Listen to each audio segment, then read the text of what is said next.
Hey, it's good versus evil, it's the armor of Yah. And it's darkness versus light, cause I'm a soldier of Yah. If you truly love Yahuwah, keep the Torah, that's law. Babylon is gon' fall and you need to withdraw. Hey, it's good versus evil, it's the armor of Yah. And it's darkness versus light, cause I'm a soldier of Yah. If you truly love Yahuwah, keep the Torah, that's law. Babylon is gon' fall and you need to withdraw. I don't trust these politicians cause they play in their position. Donald Trump is your enemy, controlled opposition. I ain't voted since 2012, was backing Obama. Till we supported gay marriage, that's what started the drama. I don't care about this country, you could say that it's treason. Killing babies in the millions, that's just one of my reasons. Hey, it's good versus evil, it's the armor of Yah. And it's darkness versus light, cause I'm a soldier of Yah. If you truly love Yahuwah, keep the Torah, that's law. Babylon is gon' fall and you need to withdraw. Hey, it's good versus evil, it's the armor of Yah. And it's darkness versus light, cause I'm a soldier of Yah. If you truly love Yahuwah, keep the Torah, that's law. Babylon is gon' fall and you need to withdraw. Look, politicians playing their position. I don't vote, no, that is my decision. George Bush, skull and bones, it's the same with the Clintons. Politicians rock the boat and they pushing their division. It's controlled on both sides, be it left or the right. They don't care about your kids or your life or your wife. They say all the right things, that is how they entice. Everything they do is scripted and they laugh while you fight. Hey, it's good versus evil, it's the armor of Yah. And it's darkness versus light, cause I'm a soldier of Yah. If you truly love Yahuwah, keep the Torah, that's law. Babylon is gon' fall and you need to withdraw. Hey, it's good versus evil, it's the armor of Yah. And it's darkness versus light, cause I'm a soldier of Yah. If you truly love Yahuwah, keep the Torah, that's law. Babylon is gon' fall and you need to withdraw. Yeah, so the truth of the matter is, America is Mystery Babylon. Everything about this country is Babylonian. They killing babies, legalizing gay marriage, pushing transgenderism on your kids, grooming little kids through Disney. You cannot love this country and love the Most High. Revelations 18:4 says, "Come out of her, my people, that you not be partakers of her sins, that ye receive not of her plagues." Coming out of her means the political system, the Babylonian holidays, the traditions of men. Let it all go. Because judgment is coming to this nation and its fate is sealed. You can't be a patriot and love the Most High. Make a decision. Babylon is falling. Come out of her, my people.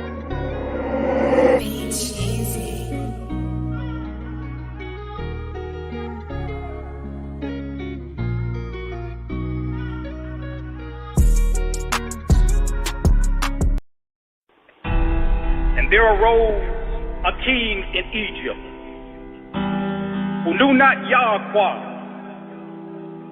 and the fear of the Hebrews fell upon the people of the land. So Pharaoh set taskmasters over the people of the land, who laid heavy burdens on them which were bitter to bear. And the children of Israel cried out unto the Most High, and he heard them from beyond the everlasting hills. In time he raised up unto them a deliverer whose name was Mashah. And Mashah grew mighty and was taught in all the wisdom of Egypt. But he was a man who chose not to live out his days in the pleasures of Mizraim, and so answered the call of his destiny. And he came to the mountain of Elohim, which was called Horeb, where he saw a flame of fire burning around a bush, but the bush was not consumed. And the Malach of the highest appeared to him and spoke from out of the midst of the fire, saying, I have seen the affliction of my people in Egypt, and have come down to deliver them out of the hand of the Egyptians. Now therefore I will send you unto Pharaoh, that you may bring forth my people, the children of Israel, out of Egypt. And Mashah asked, when I come to the people and they ask, what is his name? What shall I say? The scriptures declare that Elohim said, Ahaya, Ashar, Ahaya, meaning I am that I am, I will be who I will be. He said, moreover to him, thou shalt you say to the children of Israel, Yahuwah, the Elohim of your fathers, the Elohim of Abraham, the Elohim of Isaac, and the Elohim of Jacob hath sent me unto you. This is my name forever, and my memorial unto all generations. And the children of Israel became vain in their imaginations, and corrupt in all their ways, so that they sought to replace the name of Yahuwah with the name of Adonai, meaning Lord. And many forgot his name and went after Baal, which also means the Lord. And from that time, many false names for our Creator have gone out into the world, following us into these last days and creating a controversy among the nations. Our Heavenly Father, who desires that his elect be not ignorant of his name, nor that we should be moved by the signs of the times, but that we should be steadfast in the truth, not wavering nor tossed and turned by the mouths of men. For some say that his name is Yahweh, while others say that it is Jehovah. Still others foolishly declare that it cannot be known. But we who are called and chosen have a sure word of revelation which has come down from the Father of light, who would not have his people to walk in darkness. For I declare that we are the children of light. For he has revealed through the Ruach. Take the original vowel sounds A and U, which are from the three pure vowel sounds which make up all the Semitic languages, and apply them to the four Hebrew letters, Yod, He, Wah, He, and the name of Yahuwah is revealed. Therefore, let the name of Yahuwah rise upon the islands of Indonesia, and echo beyond the rivers of Ethiopia. Let his magnificent name soar above the heights of the Himalayas, rest upon the shores of Sri Lanka. The voice of a messenger rides upon the clouds, and races on the wings of the wind, saying, send tidings of his name to them that dwell in Ghana. Let the name of Yahuwah shake the land of Africa. Declare his name in Zambia, Tanzania. Let it be shouted from Mozambique. Send messengers to sail across the Nile and awaken them that dwell in the Sudan. Let the name of Yahuwah invade the mountains of Afghanistan and rock the whole Middle East. Let his mighty name stretch forth with wings across Europe and Asia, and cause them to tremble and sleep in China. Oh, let his name circle over the Atlantic, the Pacific, and all the oceans of the world to touch the shores of America. That his name might ring from the peaks of the Appalachian Mountains to the end of the Rio Grande. Let his name extend out over the continental divide and journey down to field Brazil. Oh, let Yahuwah's elect publish his name in every nation and kingdom on the face of the earth. Let it be published in every country, in every city, and in every state. Yea, let it mount up and ride upon the wings of the eagles. Let it glide with the falcons, the hawks, and the crows. Let it reach up beyond the heights of the condors, that his name might touch the stars and fill the cosmos. Let the Malachim come down from the Shamayim. Let them ride upon the chariots of fire. Let them circle the cities. Let them stand upon the walls. Sound an alarm to the ends of the earth, and lift up the trumpet to declare Yahuwah is mighty. Our King is strong. He has subdued the nations. He has crowned the sun. Let everything that has breath sing praises to his name. Let everything with breath praise the name of Yahuwah. Finally, when the end comes, when all things have been put under his feet, and all the nations have been gathered to meet in the city of gold, which is planted in paradise, we will all lift up together with one voice, magnify the name of Yahuwah forever.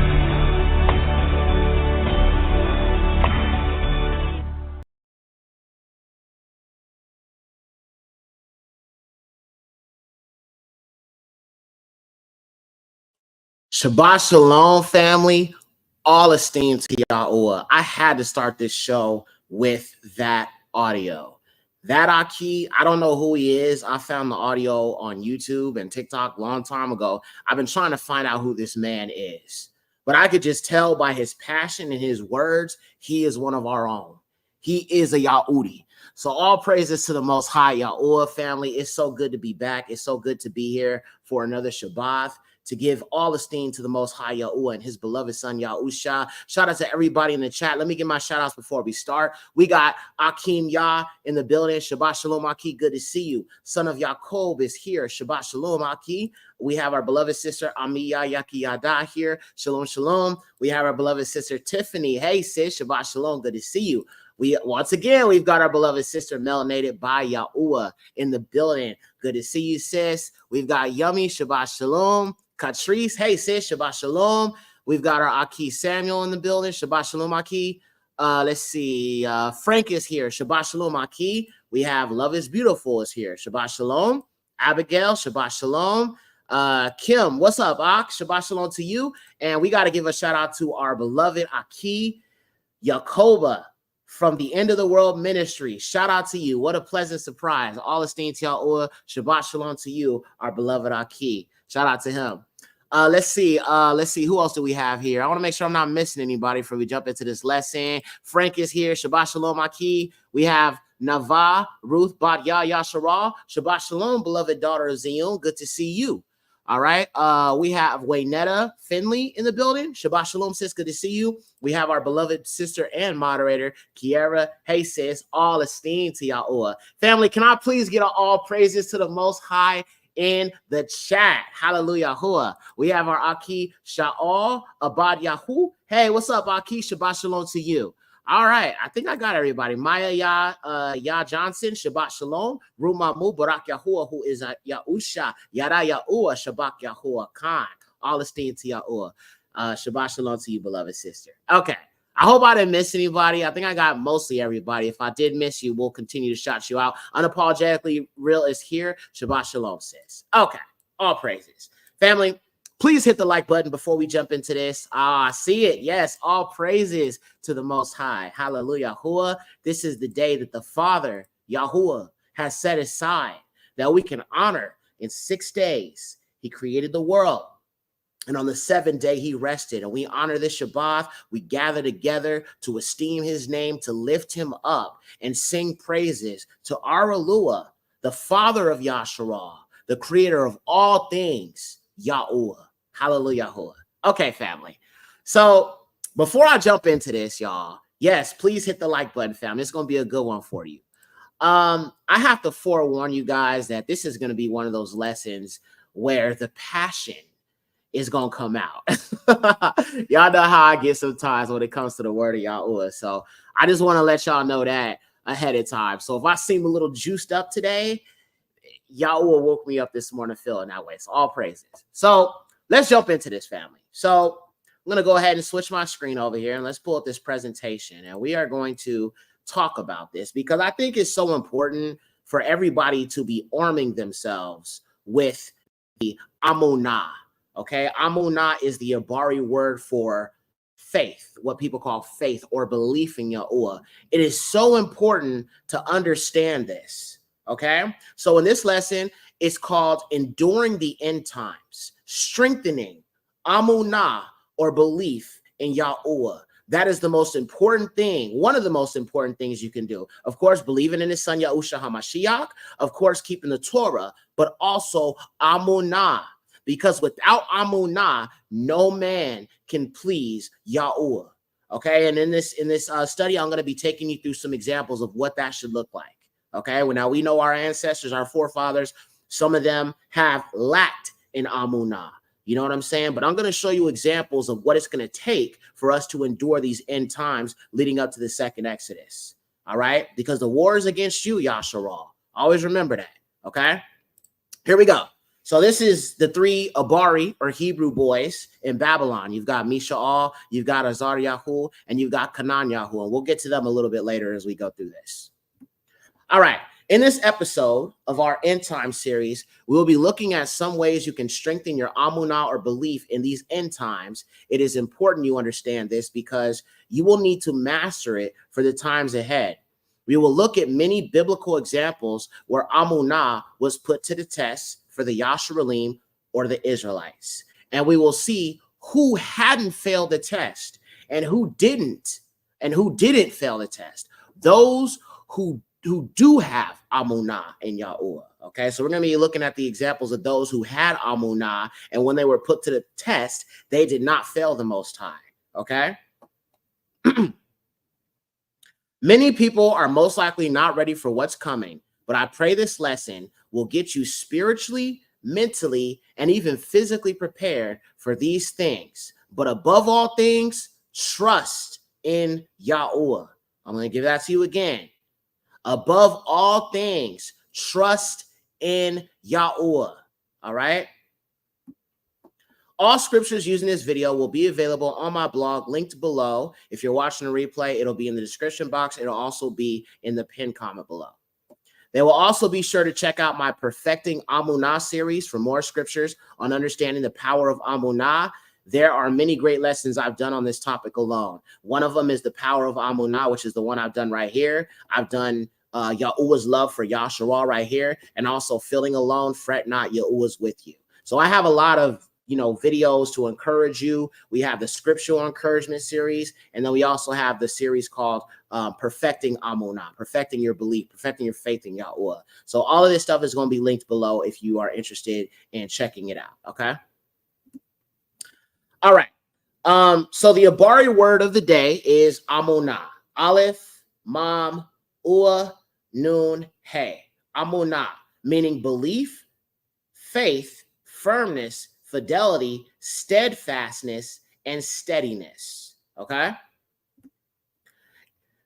It is important we understand what Amunah or belief is in order to jump into this lesson. I've broken this down in other videos, but for the new subscribers, we will do a quick review.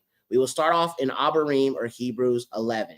And I honestly suggest Hebrews or Abarim 11, actually the whole book really, for our people, because it was written to you, right? Paul wrote letters to, the other nations that he went to speak the gospel to, the Bashur of Yahusha, right? But Hebrews was written specifically to those children in the latter days of Yahuwah that are coming back into covenant with him after the curses of Deuteronomy 28 and the dry bones awakening and us returning back to the Torah. It's also important you understand what's required of you as Hebrews, as Abarim, and to the Gentiles who are grafted in, right? You also need to understand this, okay? So we're going to read Hebrews 11 or Abarim 11, 1 through 6. Now, Amunah is the substance of things hoped for, the evidence of things not seen, okay? So Amunah is simply, to put it simply for you, is belief in things divinely promised, but not seen,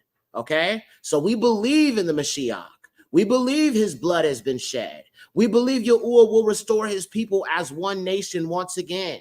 We believe that he will save us from the lands of our captivity. We keep the law, the commandments, and the Torah of Yahuwah because we have belief that is the standard of righteousness that he has set for his people.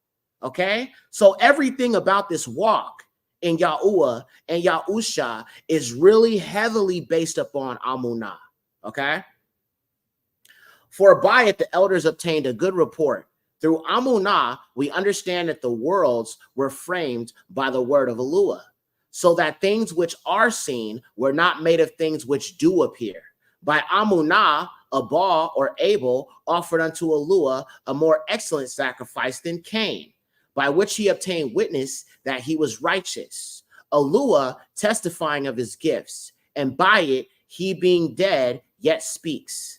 By Amunah, Kanuk, Enoch, was translated that he should not see death, and was not found because Eluah had translated him. For before his translation, he had this testimony that pleased Eluah. But without, let me give this to you again, but without Amunah, it is impossible to please the Most High. You can't please him if you don't have it, okay? For he that comes to Alua must believe that he is, and that he is the rewarder of them that diligently seek him. Diligently, okay?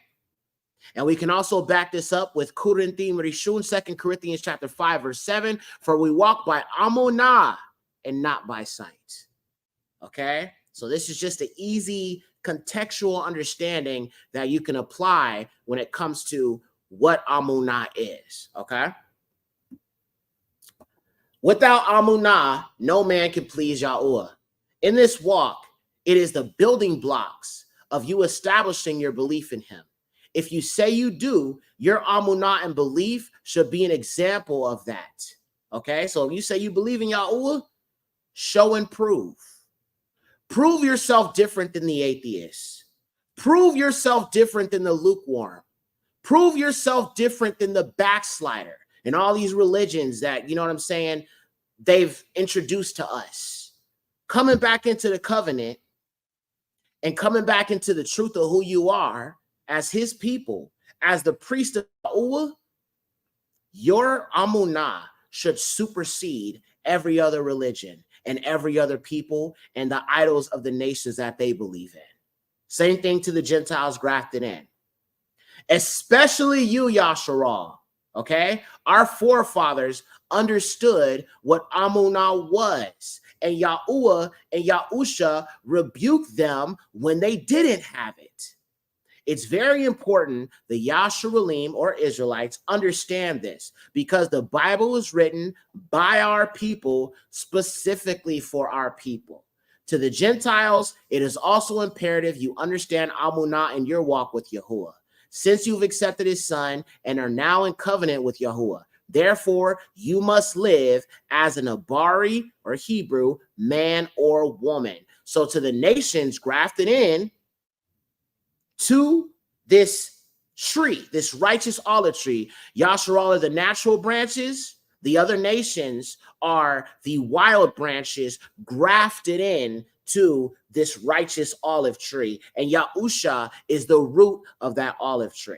Okay? So if you are grafted into the nation, you also have to exude this amunah, this belief in Yahuwah. Okay? All right. So we're going to start with the three Abari boys, the three Yahudi young boys that were in Babylon. This is a great example when it comes to understanding how to strengthen your amunah, to learn from our forefathers that did the things that were pleasing to Yahuwah when it came to standing on their amunah, okay? So the four Yahudi boys of Babylon, they were Daniel. Well, actually, it was four of them, but the ones that went into the fire were the three boys. But altogether, the book of Daniel focuses mainly on, you know, these four boys, okay? So you have Daniel, you have Mishael, you have Kananyahu, and you have Azariahu. Daniel 1, 6 through 16. Now among these were of the children of Yahudah, our people, Daniel, Kananyahu, Mishael, and Azariahu, unto whom the prince of the eunuchs gave names. For he gave unto Daniel the name of Baal Shatsatsar, and to Kananyahu the name of Shadrach, and to Mishael the name of Meshach, and to Azariahu the name of Abednego. I mean, bro, when you read these scriptures, bro, it connects so much to us because we the same people. Just like when we came here to America as slaves and the slave ships, and they changed our names and gave us, you know, the European names. There's just so many parallels. Anyway, but Daniel purposed in his heart that he would not defile himself with the portions of the king's meats, nor with the wine which he drank. Therefore, he requested of the princes of the eunuchs that he might not defile himself. So we can already see Daniel had decided, I am not going to eat this meat that they're serving. Not necessarily because the meat was unclean, because it doesn't, you know, specify that the meat was unclean. Not in the sense of the Torah, but the meat was unclean because they sacrificed this meat to their idols. Okay? So he had already came into captivity with the mindset, I'm not going along with none of this. I don't want your meat. I don't want anything you got. I'm not worshiping your deities, which we'll get to a little bit later on. Verse 9. Now Elua had brought Daniel into favor and tender love with the princes of the eunuchs, and the princes of the eunuchs said unto Daniel, I fear my master the king, who has appointed your meat and your drink. For why should he see your faces worse liking than the children which are of your sort? Then shall you make me endanger my head to the king. Then said Daniel to Meltzer, who is this eunuch who was talking to him, who he relayed the message to, whom the prince of the eunuchs has set over you, Daniel, Kananyahu, Mishael, and Azariahu. Prove your servants, I beseech you, 10 days, and let them give us pulse to eat and water to drink. Then let our countenances be looked upon before you, and the countenance of the children that eat of the portion of the king's meat, and as you see, deal with your servants. So he consented to them in this matter and proved them 10 days. And at the end of 10 days, their countenance appeared fairer and fatter in flesh than all the children which did eat the portions of the king's meats. Thus Meltzer took away the portion of their meat and the wine that they shouldn't drink and gave them pulse. So because they were so unapologetic when it came to their stance about not eating the king's meat that was being sacrificed to other deities, they eventually relented, okay? And they gave them what they asked for, okay? So there's always a reward that comes in obedience to the Most High and standing firm on his word, okay? This is just an example of that. Now let's keep reading. Daniel chapter 3, verses 5 through 30. Now this is talking about Nebuchadnezzar and the golden image. And I'm going to connect that to end times prophecy because there's something that happens here that's very, very similar to what's mentioned in the book of Kazun or Revelations. And we're going to get to that in a second. Some of y'all probably already know what I'm talking about. So this is Daniel or Daniel 3, 5 through 30, that at what time you hear the sound of the cornet, the flute, the harp, the sackbut, the psaltery, the dulcimer, and all kinds of music, you fall down and worship the golden image that Nebuchadnezzar the king has set up. So let me just give y'all a little bit of a revelation of why this is being done. So Nebuchadnezzar receives a vision, okay, which was actually from Yahuwah. He went to his magicians. He went to his sorcerers. None of them could interpret this vision, but Daniel could. Daniel told him that this vision was of this image. This image, each part from this image represented 4 kingdoms, okay? So Babylon, Medo-Persia, the Grecian kingdom, and then the Roman kingdom, okay? So when Daniel revealed to him this dream that bothered him so much, he got so puffed up on that, he decided he was going to make an image of himself, okay? The pride of Nebuchadnezzar, all right? So that's what this is. That's why he ended up having this image built, okay? Fall down and worship the golden image that Nebuchadnezzar the king has set up, and whoso falls not down and worships shall the same hour be cast into the midst of a burning fiery furnace. Therefore, at that time, when all the people heard the sounds of the cornet, the flute, the harp, the sackbut, the psaltery, and all kinds of music, all the people, the nations, and the languages fell down and worshiped the golden image that Nebuchadnezzar king had set up. The fiery furnace. Wherefore at that time, certain Chazadim came near and accused the Yahudim. They spoke and said to the king, Nebuchadnezzar, O king, live forever. You, O king, have made a decree that every man that shall hear the sound of the cornet, flute, harp, sackbut, psaltery, and dulcimer, and all kinds of music shall fall down and worship the golden image. And whoso falls not down and worships, that he should be cast into the midst of a burning fiery furnace. There are certain Yahudim whom you set over the affairs of the province of Babal, Shadrach, Meshach, and Abednego. These men, O king, have not regarded you. They serve not your Elohim, or his deities, okay? Nor worship the golden image which you've set up. Then Nebuchadnezzar, in his rage and fire and fury, commanded to bring Shadrach, Meshach, and Abednego, and then they brought these men before the king. Nebuchadnezzar spoke and said unto them, Is it true, O Shadrach, Meshach, and Abednego? Do not you serve my idols, nor worship the golden image which I set up? Now, if you be ready that at the time you hear the sound of the cornet, the flute, the psaltery, the dulcimer, and all kinds of music, you shall fall down and worship the image which I have made. Well, but if you worship not, you shall be cast the same hour into the midst of the burning fiery furnace. So he gave him another opportunity. And he said, is it true that you would not do this? Okay, you know what? I'm going to play the music one more time. And if you don't do it, I'm throwing you into the fiery furnace. Then he said, and who is that Alua that shall deliver you out of my hands? See, he assumed because he had possession of Yahuwah's people, the Yahudim, when he took him into Babylon, and Yahuwah, did not stop him from doing that. He was so filled with pride, he was all like, I don't know what Alua you serve, but you're going to serve me and my Elohim. He didn't stop you from us taking you captive and destroying your temple. So therefore, he ain't going to do anything for you if I throw you in the fiery furnace. That was the pride that he had when it came to Yahudah and who their Elohim was. All right. But remember, Yahuwah always uses his people to prove the nations wrong, that he is fighting for his people. And you're going to see that in a second.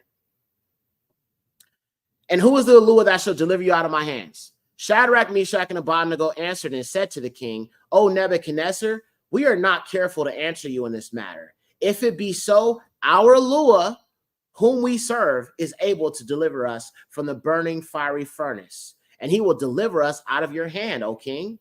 But if not, be it known unto you, O king, that we will not serve your Elohim, nor worship the golden image which you have set up. Okay, so you can see they had already decided they are not going to do this, and they told that to his face. So I want, let me come on the screen real quick. I want you guys to think about your jobs. Okay, maybe they're pressuring you to work on Shabbat. Maybe they're pressuring you to participate in, their pagan Christmas party or something. Maybe they ask you why you don't do certain things, or maybe they want to hand you a dang ham sandwich or something like that. You're going to have to stand firm on this, family. Annie K is here. All esteem to Yahuwah. Good to see you. All praises to the Most High. Shabbat Shalom, sis. It's good to see you. All praises. Lele is here. Hey, sis. Welcome. Queen Raya's here. Jesse's here. Shabbat Shalom, family. Good to see you. And Yah's daughter just sent $20. All esteem to Yahuwah. Thank you so much, sis. So you got to stand firm for Yahuwah. And these are examples I'm showing you guys because I want you to understand that when it comes to our Father, there should be nothing you won't do for him. And if you got to tell them to their face, no, I'm not worshiping you. I'm not worshiping your idol. I'm not doing none of that. I don't want nothing to do with Christmas. Your family too. Maybe you are married to somebody that's still trying to understand this, but they still want to do the Christianity stuff. You got to stand firm, family. You got to stand firm. You know why you got to stand firm? Because when the Most High fights for us and judges our enemies, you better believe he going to stand firm for us. He has preserved us. If the nations wanted to destroy us, they could have. But here we are, still here. The reason why they didn't destroy us, it's not like they didn't want to. The reason why they couldn't is because Yahuwah had his hand on his people.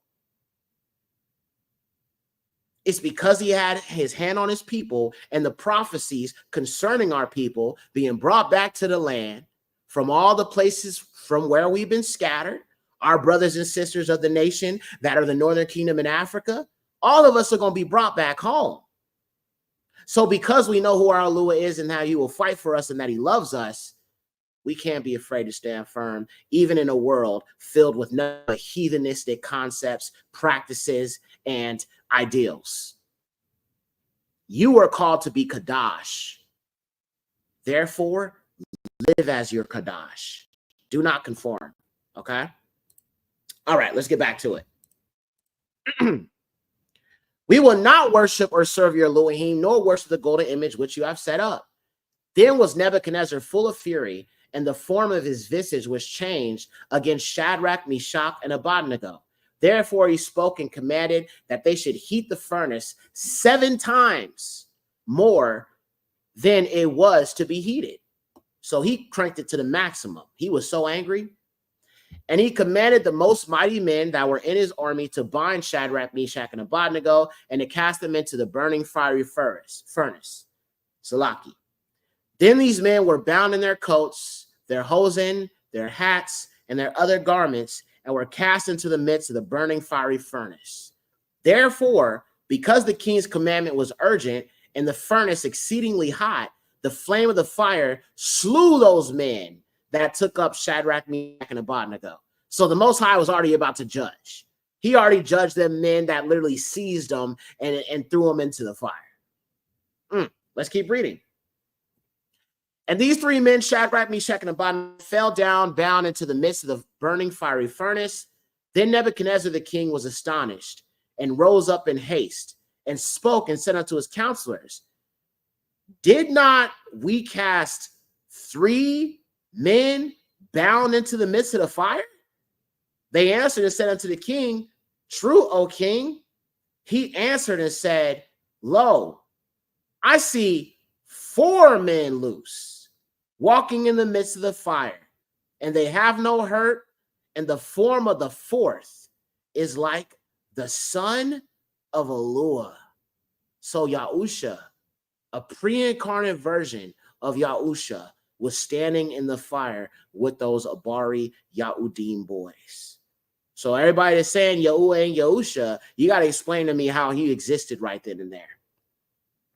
He wasn't even born yet. We ain't even got to the renewed covenant yet. But yet there he was in the fire with them. So much to the point where even the king of Babylon, a heathen, literally recognized him as the son of Eluah. How powerful is that? Yada Yahuwah. Let's keep going. These 3 boys were not willing to turn their backs on Yahuwah and worship this golden image, even until death. And when they were sentenced to death, Yahuwah delivered them. This is the type of amunah you must have. They and Daniel also resolved not to eat the king's meats that he sacrificed to idols. These were young boys. As adults, we can learn from the stance that they took in the end times. Many situations will happen where you will also be tested. Let me show you an example very similar to this in the end times many will face. Revelations 13, 11 through 18. I want you to look at the similarities. And I beheld another beast coming out of the earth, and he had 2 horns like a lamb, and he spoke as a dragon, and he exercised with all power of the first beast before him, and caused the earth and them which dwell therein to worship the first beast, whose deadly wound was healed. And he does great wonders, so that he makes fire come down from heaven in the sight of men, and deceives them that dwell on the earth by the means of those miracles which he had power to do in the sight of the beast, saying to them that dwell on the earth that they should make an image. Do y'all see the similarities? Nothing new under the sun. That they should make an image to the beast, which had been wounded by a sword and did live. And he had power to give life unto the image of the beast, that the image of the beast should both speak and cause that as many would not worship the image of the beast should be killed. Do you see the parallels here? I don't know about y'all, but I've made up my mind. I will not relent when it comes to Yahusha. I am willing to go to war for the Most High. I will die for Yahusha the way he died for me. There is no resolve when it comes to this for me. I'm in this till death. And I will stand strongly and unapologetically for my Eluah, period. The truth, the Torah. And we're going to get to Maccabees in a little bit, because you need to also understand some of the Yahudim that literally slayed and fought against Antiochus when it came to the Torah of Yahuwah. Okay? And he causeth all, both small and great, rich and poor, free and bond, to receive a mark in their right hand or in their foreheads, that no man might buy or sell, save he that have the mark of the name of the beast or the number of his name. Here is wisdom. Let him that has understanding calculate the number of the beast, for it is the number of a man, and the number is Chi Shai Sigma, which calculates to 666. So you can see it's a similar situation. They will set up an image to the beast, and if you choose not to worship the image of the beast, you will be killed. The question is, if we are in that situation, now I personally believe, I don't believe we're going to be here for a lot of these things concerning the tribulation, because that's where the second Exodus comes in. Revelations 12 talks about the woman flees from the fury of the dragon. Okay, so, and it also says in Jeremiah or Yirmiyahu that Jacob shall be saved out of Jacob's trouble. It also says in Luke, pray that you will be counted worthy to escape these things that come up on the earth, that the whole earth will be tested. So I don't believe we will be here for a lot of these things. That's my opinion. I could be wrong. However, if we are here for that, just understand what's required for you if you're here, we are here, or you're left behind in Babylon for whatever reason when all this stuff goes down. Okay? Preparation. Let's keep going. All right. Now we're going to talk about the Maccabees, the Maccabean revolt, because this is a very important time in Abari Hebrew history that a lot of people don't really touch on or talk about or understand. But I'm going to just take you through this because I think it's important you understand some of the things mentioned in the book of Maccabees when it comes to our people and how overzealous they were for the Most High. Another example of the Yahudim standing for Yahuwah is documented in the Maccabean revolt. Okay? These men fought hard for Torah and the ways of their forefathers, even until death, when Antiochus made a decree for the Yahudim not to keep Torah. They decided to fight back. Now, there were some of these Yahudim that were raccooning, you know what I'm saying, and decided to make a covenant with the heathen, ran to the heathens for help and all this other stuff. Some of them ended up complying with the decree not to keep Torah and following the religion of these heathens, you know what I'm saying? But there were some that rose up and said, we're not doing this. We're not doing this at all. That's what I'm going to show you. They decided to fight back once again. This is the mindset you need to have. Stand for Torah. The Bible says, Shamar Torah, Shamar HaTorah. Guard the Torah with all your heart and all your mind. To love Yahuwah is to love his laws. It's to love his commandments. Guard it. That's required of you. Okay? Stand for Torah and guard it as well as the truth, Amath, of Yahuwah and Yahusha until death, if you must. This is an example of unshakable Amunah. Standing on the truth till death. Yahusha sure did. Yahusha did not compromise. Yahusha did not change his message. Family, this dude was standing before the Pharisees that literally were plotting to kill him. And he did not change his message at all. He told them to their face, you guys are nothing but a bunch of vipers, hypocrites.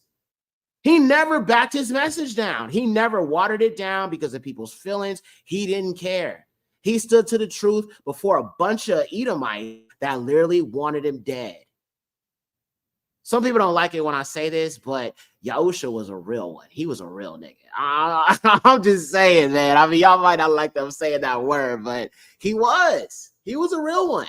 He was the realest. All esteem to Yahuwah. All right, let me read some of y'all comments before I continue. Patricia's here. Hey, sis. Shabbat shalom to you. I think I guard too hard. I be ready to fight for the truth in Torah. Aki, I ain't gonna lie. I be feeling like that sometimes too, man. Like if somebody say something about Yahuwah, I have to control myself because sometimes I be wanting to strike somebody for real. I'm like, that's my Lord that you talking about. I did not have this much passion when it came to white Jesus. I mean, when I was a Christian and I believed that the white Jesus was the truth, I did kind of have some sort of a zeal for him. But when it comes to Yahuwah, Yahusha, and this Torah and this book, the books of the covenant, I can't. It's a different. It hits way different. I'm super, super, super protective over it for real. The truth matters, bro. Okay, y'all know what to do with this person. He constantly comes in here every Shabbat trying to disprove me. Moderators, kick him out. I'm not about to waste time with this dude. If black people got the Bible from the white during slavery, what evidence have you been using to connect your claim you're a Jew? Dude, read the scriptures. I'm not about to prove anything to you. I got plenty of teachings proving we're the people of the book. You're the same dude that went on my video where I did like 2 shows proving the Bible takes place in Africa. Where do you find jackals, hyenas, lions, ostriches, rhinos, bison, all in one place? Because all that's in the Bible. Africa, not in Europe. Matter of fact, y'all, if anything, let me just say this and I'm going to leave it alone. When it comes to Europe, y'all are our enemies. Think about the Macedonians. Think about the Romans. Think about Persia, Europe. All of y'all were our enemies. So let me just leave that there. I'm not about to argue with you. Family, y'all know what to do. Moderators, kick him out. I'm not playing with him today. Yeah, kick him out for real. I'm not about to argue with this dude. He just mad because, you know, we the people of the book. Get over it. Deal with it. What you gonna do about it? Nothing. Anywho, let's get back to this, family. So it's important to understand this history when it comes to the Maccabees, and it is one of the reasons why they took the book out, because it does point to us for real. So let's go through some of this book, and we're gonna read some of these scriptures. So the Maccabean revolt, we're going to start off in the book of Maccabean Rishon, 1 Maccabees 1, 29 to 33. And after 2 years fully expired, the king, and by the way, while this person's in here, let's just see what the people you come from like to do, because even in the scriptures, when it comes to Europeans, bro, all they do is colonize. Even in the Bible. That's why people don't like what I be saying sometimes about them. But bro, even the Bible proves these people haven't changed not one bit. Let's read it. And after 2 years fully expired, the king sent his chief collector of tribute into the cities of Yahud, or Judea, who came into Jerusalem with a great multitude. And he spake peaceful words unto them, but all was for deceit. Okay, does that not connect to Europeans? They act like they're your friend. They say, nah, man, we good. Then they turn around and stab you in the back. Okay, same thing. They spoke peaceable words unto them, but all was deceit. For when they had given him credence, he fell suddenly upon the city and smote it very sore and destroyed people of Asherah. And when he had taken the spoils of the city, he set it on fire and pulled down the houses and walls thereof on every side. But the women and children took captive and possessed the cattle. So we got slavery going on right now here. Another slavery, the women and children taken into captivity. Then built the city of David with a great and strong wall and with mighty towers, and made it a stronghold for them. And they put therein a sinful nation, wicked men. Where'd they come from? Europe. And fortified themselves therein. So not only did this man come in here and destroy and steal many of the precious artifacts of the temple, the menorahs, the golden menorahs, and all these things, the altars and all that stuff. This man came over here, massacred the temple, first speaking peaceful words to Yahshua, and then he literally overtook them. And then not only that, but he ended up colonizing and taking and seizing the city of Yehuda, or the city of David. Nothing new under the sun. Let's keep reading. So moving forward, we're going to go to Maccabees, 1 Maccabees, and we're going to read 139 through 50. Her sanctuary, Jerusalem, was laid waste like a wilderness. Her feasts were turned into mourning, her Shabbats into reproach, her honor into contempt. As had been her esteem, so was her dishonor increased, and her excellency was turned into mourning. Moreover, King Antiochus wrote to his whole kingdom that all should be one people. This is some early Christianity stuff right here. Keep listening. And everyone should leave his laws. So all the heathen agreed according to the commandment of the king. Yea, many also of the Yasharelim consented to his religion and sacrificed unto idols and profaned the Shabbats. Christianity. He said, forsake your laws. We're going to all be one people. Y'all going to follow our religion. And some of our people, they went along with it. They ended up sacrificing unto idols, considered to his religion, and forsook the Torah. And the whole purpose of him doing that is because he wanted to erase us as a people, so we forget the Torah. We forget the laws. We forget the commandments. Do you find it strange at all that when you think about Christianity, when we endured that through slavery, it taught the same thing that Antiochus taught? Family, the people that enslaved us are descendants of these people. They are the Macedonians. Let's keep reading. For the king has sent letters by messengers into Jerusalem or Jerusalem and the cities of Yahud that they should follow the strange laws of the land and forbid burnt offerings and sacrifice and drink offerings in the temple, that they should profane the Shabbat and festival days and pollute the sanctuary and the Kadash people, set up altars and groves and chapels of idols, and sacrifice swine's flesh and unclean beasts. Obviously, the pig is unclean. So he forced them to sacrifice swines on Yahuwah's altar. Okay? He knew what he was doing, just like they forced you to eat pork in slavery. Many of our people love soul food, not realizing a lot of this stuff was taught to you in slavery, for real. We have so much trauma. Let's keep going. That they should also leave their children uncircumcised and make their souls abominable with all matters of uncleanness and profanation. Okay? Making their souls abominable. Obviously, after the male child was born, 8 days after his birth, he was to be circumcised, but he outlawed that. He outlawed their feast days. He outlawed their Shabbats. He outlawed them, the burnt offerings, the animal sacrifices, the drink offerings, the commemorations of the sin offerings, the peace offering. He outlawed the Torah, period. Christianity, anybody? Let's keep going. To the end that they might forget the Torah, the law. See, this was his intention. Same thing with Christianity and slavery. It's all the same thing, y'all. It's all the same thing. And change all the ordinances. And whosoever would not do according to the commandment of the king, he said he should die. So once again, you're being tested. Are you going to subscribe to the one world religion?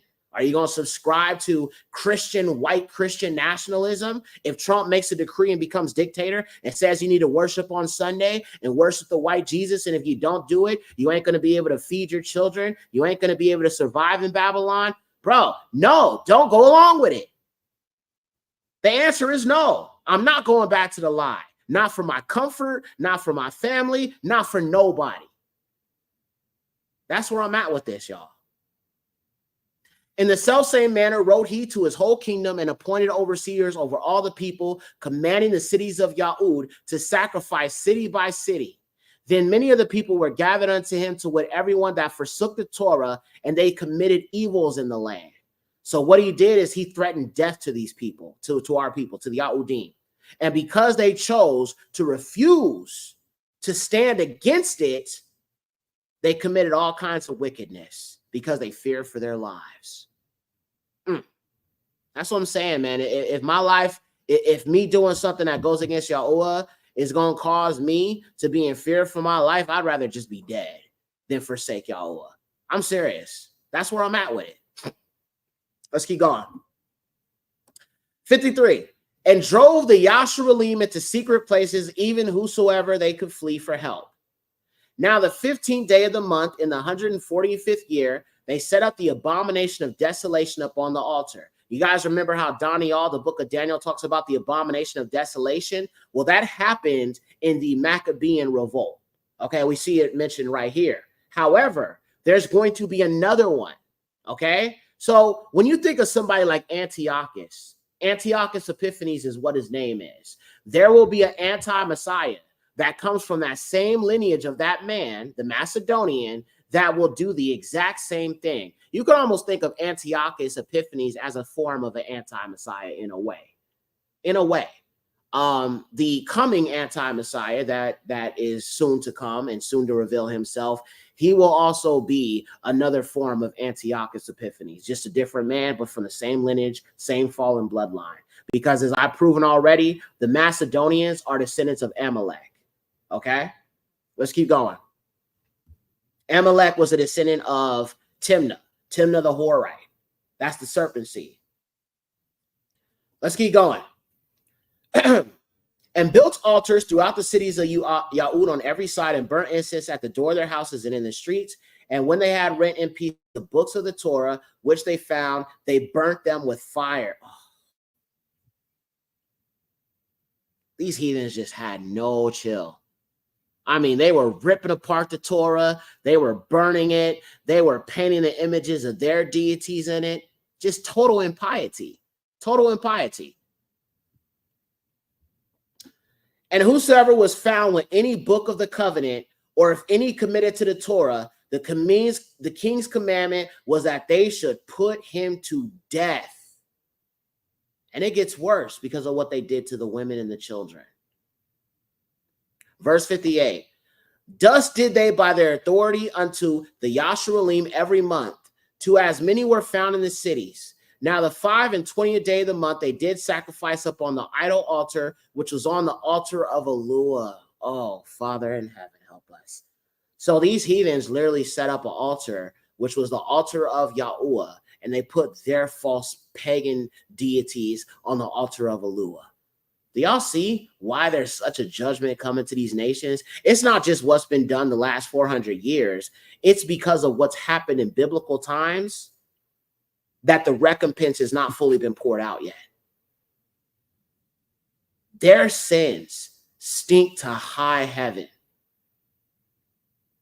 So what Yahuwah is going to do for us is not just what we've endured in our time, but what our ancestors who came before us have endured by the hands of these nations. Because remember, the reason why Yasharal rejected Yahusha is because they thought he was going to be like King David and slay all their enemies and destroy the oppressors, which were the Romans that were in the city of Yahud at this time, that Yahusha walked the earth. However, Yahusha's going to do that.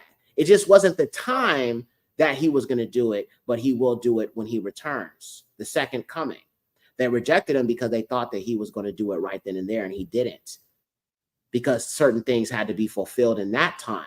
But at his second coming, it will be fulfilled that he will fight for his people, he will slay the Romans, he will slay our enemies, and he will restore us again as one nation. That's also another thing. They were expecting to restore the nation of Yasharal back to one nation again. So it's not two separate kingdoms. All these things he will do at his second coming. 60. At which time, according to the commandments, they put him to death, certain women that had caused their children to be circumcised. And they hanged the infants. Give me a second, y'all.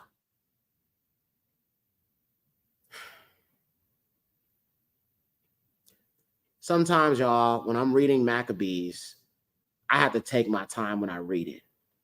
A lot of this stuff is extremely traumatic. So if you have not read Maccabees and you're just trying to understand the history, you need to be forewarned that this book is filled with violence. Filled with violence. And most of the time it's against us. When I connect this to what we go through today, what we've been through in the past, recompense has to come. If Yahuwah would have slid at that time for his people upon these nations, the prophecies concerning the end times wouldn't be able to be fully fulfilled, which is why he did not slide against Antiochus and the rest of them at that time. But because he didn't then, doesn't mean he's not going to in the future. He has taken note of everything that's happened to his people, and he will deal with these nations when the time is right. It's written.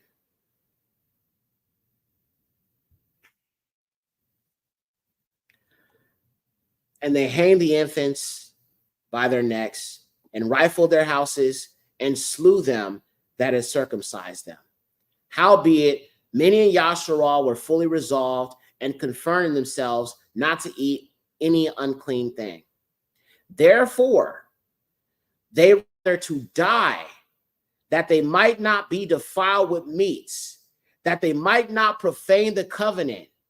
So when they died, and there was a very great wrath upon Yasharal. So you had some that said, I'd rather die than break the Torah. I would rather die than eat this unclean meat. Same thing with our people in Babylon, the Yahudim, the 3 Abari boys.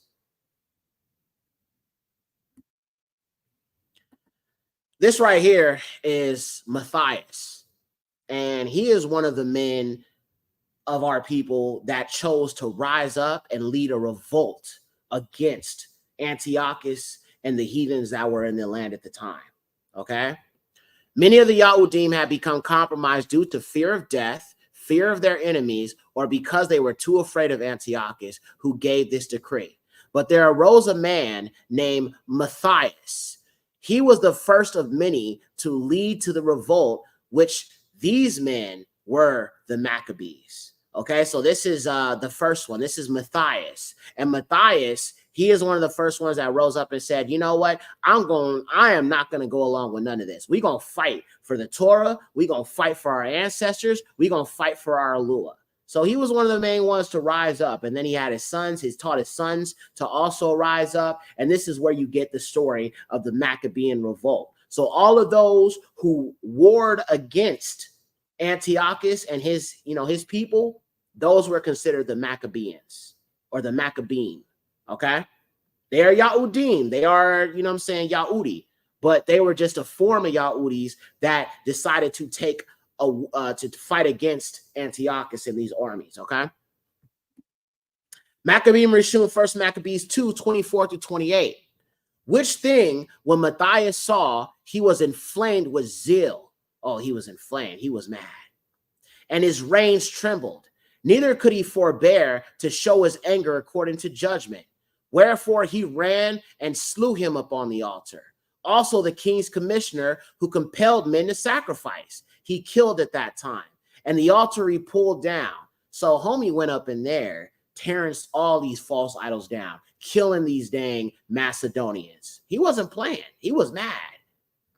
Thus he dwelt zealously for the Torah of Alua, like as Epiphanes did unto Zambri, the son of Salam. 27. And Matthias cried out throughout the city with a loud voice, saying, whoever is zealous of the Torah and maintain the covenant, let him follow me. So he and his sons fled into the mountains and left all that ever they had in the city. So now there's an uprising taking place. Matthias is the one that is bringing forth this uprising. He's teaching his sons, we're going to fight for Yahuwah and we're going to fight for the Torah. Once again, Yasharal, this is the type of Amunah you got to have. I ain't saying you got to go, slaying heathens and stuff. Yahuwah will, he said, recompense his mind, but, vengeance is mine. But when it comes to his word and it comes to his ways, you have to stand strong and solidly for it, even until death. Okay? Maccabean, this is actually Maccabean Shani, 2 Maccabees 2:42-70. Then came there unto him a company of Azadeans, who were mighty men of Yasharal. Even all such were voluntarily devoted unto the Torah. So some of these Azadeans decided to join with the Maccabees after Matthias gave the decree, if you're going to stand for the Torah, you join and you follow me. Okay? Also all they that fled for persecution joined themselves unto them and were stayed unto them. Okay, this is why I say, you Yahudi men, y'all need to rise up as leaders. All right, we got some times ahead of us, and it's important for the men of Yasharal to stand up and be a leader. Okay, stop being a punk. Stop being so afraid of, the heathens and, the police and all this stuff. When Yahuwah is with you, who is against you? Especially when you are a righteous leader. 44. So they joined in their forces and smote sinful men in their anger and wicked men in their wrath, but the rest fled to the heathen for help. Then Matthias and his friends went round about and pulled down the altars. And what children, whatsoever they found within the coast of Yasharal uncircumcised, those they circumcised valiantly. So those young boys that were not circumcised because King Antiochus gave this decree that they should not be circumcised, they said, we're going to circumcise them. They are people. They didn't play around. They pursued also after the proud men, and the work prospered in their hand. So they recovered the Torah out of the hand of the heathens, the Gentiles, and out of the hand of kings. Neither suffered they the sinner to triumph. Now, when the time drew near that Matthias should die, he said unto his sons, now has pride and rebuke gotten strength in the time of destruction and the wrath of indignation. Now, therefore, my sons, be ye zealous for the Torah, and give your lives for the covenant of your fathers. Call to remembrance what acts our fathers did in their time. So shall you receive great honor and an everlasting name. Now we're going to talk about our ancestors. Let's get into it. Was not Abraham found faithful in temptation, and it was imputed unto him for righteousness? Esau for Joseph, in a time of his distress, kept the commandment and was made king of Egypt. Phinehas, our father, in being zealous and fervent, obtained the covenant of an everlasting priesthood. Yahusha, or Joshua, son of Nun, for fulfilling the word, was made a judge in Yasharal. Caleb, for bearing witness before the congregation, received the heritage of the land. Daoud, for being merciful, possessed the throne of an everlasting kingdom. Elias, for being zealous and fervent for the law, was taken up into heaven. That's Elijah.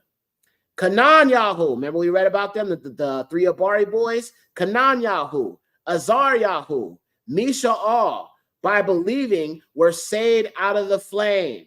Daniel, for his innocence, was delivered from the mouth of lions. That's another example of Amunah. And thus consider you throughout all the ages that none that put their trust in him, Yahuwah, shall be overcome. Let me give that to you again. And thus consider throughout all ages that none that put their trust in Yahuwah shall be overcome. Fear not, then the words of a sinful man, for his glory shall be dung and worms. Today he shall be lifted up, and tomorrow he shall not be found, because he returned unto his dust, and his thoughts is come to nothing. Wherefore, my sons, be valiant, show yourselves men in the behalf of the Torah, for by it shall you obtain glory. Hallelujah. And behold, I know that your brother Simon is a man of counsel. Give ear unto him always. He shall be a father unto you. As for Yehuda, Maccabeus, Yehuda, now this is not talking about the son of Jacob, okay? This is a different man from the same tribe with the name Yehuda. That's why it says Maccabeus, because it kind of helps you understand the distinction. Yehuda Maccabeus. So he is also one of the Maccabeans, okay? As for Yehuda Maccabeus, he has been mighty and strong, even from his youth up. Let him be your captain and fight the battle of the people. Take also unto you all those that observe the Torah and avenge the wrong of your people. 68, recompense fully the heathen and take heed to the commandments of the Torah. So he blessed them and was gathered to his fathers. 70, and he died in the 146th year, and his sons buried him in the sepulchres of his fathers at Modan, and all Yasharal made great lamentation for him. Okay, so Matthias has passed on, but he taught his sons to continue in fighting for the Torah of our father. Okay, let's keep going. We're going to read a little bit about Yehuda Maccabees now. All right, this is Maccabees, first Maccabees, Maccabean Rishon 3:1-6. Then his son Yehuda, called Maccabeus, rose up in his stead, and all his brethren helped him. And so did all they that held with his father, and they fought with cheerfulness the battle of Yasharal. So he got his people great honor, and put on a breastplate as a giant, and girt his warlike harness about him, and he made battles, protecting the host with his sword. In his acts he was like a lion, and like a lion's whelp, roaring for his prey. For he pursued the wicked and sought them out, and burnt up those that vexed his people. He fought for his people. Wherefore the wicked shrunk for fear of him, and all the workers of iniquity were troubled, because salvation prospered in his hand. This kind of reminds me of when the the people that, you know, I forget what the word is specifically, but the state of Israel was saying that the greatest threat to the land of so-called Israel, the fraud land, fake people, shout out to Yakoba, was saying that the biggest threat to Israel is the young black community. That's the 144K they talking about right now. That's the 144K. So when I think about the fear that they had of these men, it makes me think about how fearful these heathens going to be when the 144K Negro males get they powers. Start bringing judgment. Windwalker, what up, Ak? I didn't even see that. Shalom to you. Shabbat shalom, Ak. They come against us in much pride and iniquity to destroy us and our wives and our children and to spoil us. But we fight for our lives and our Torah.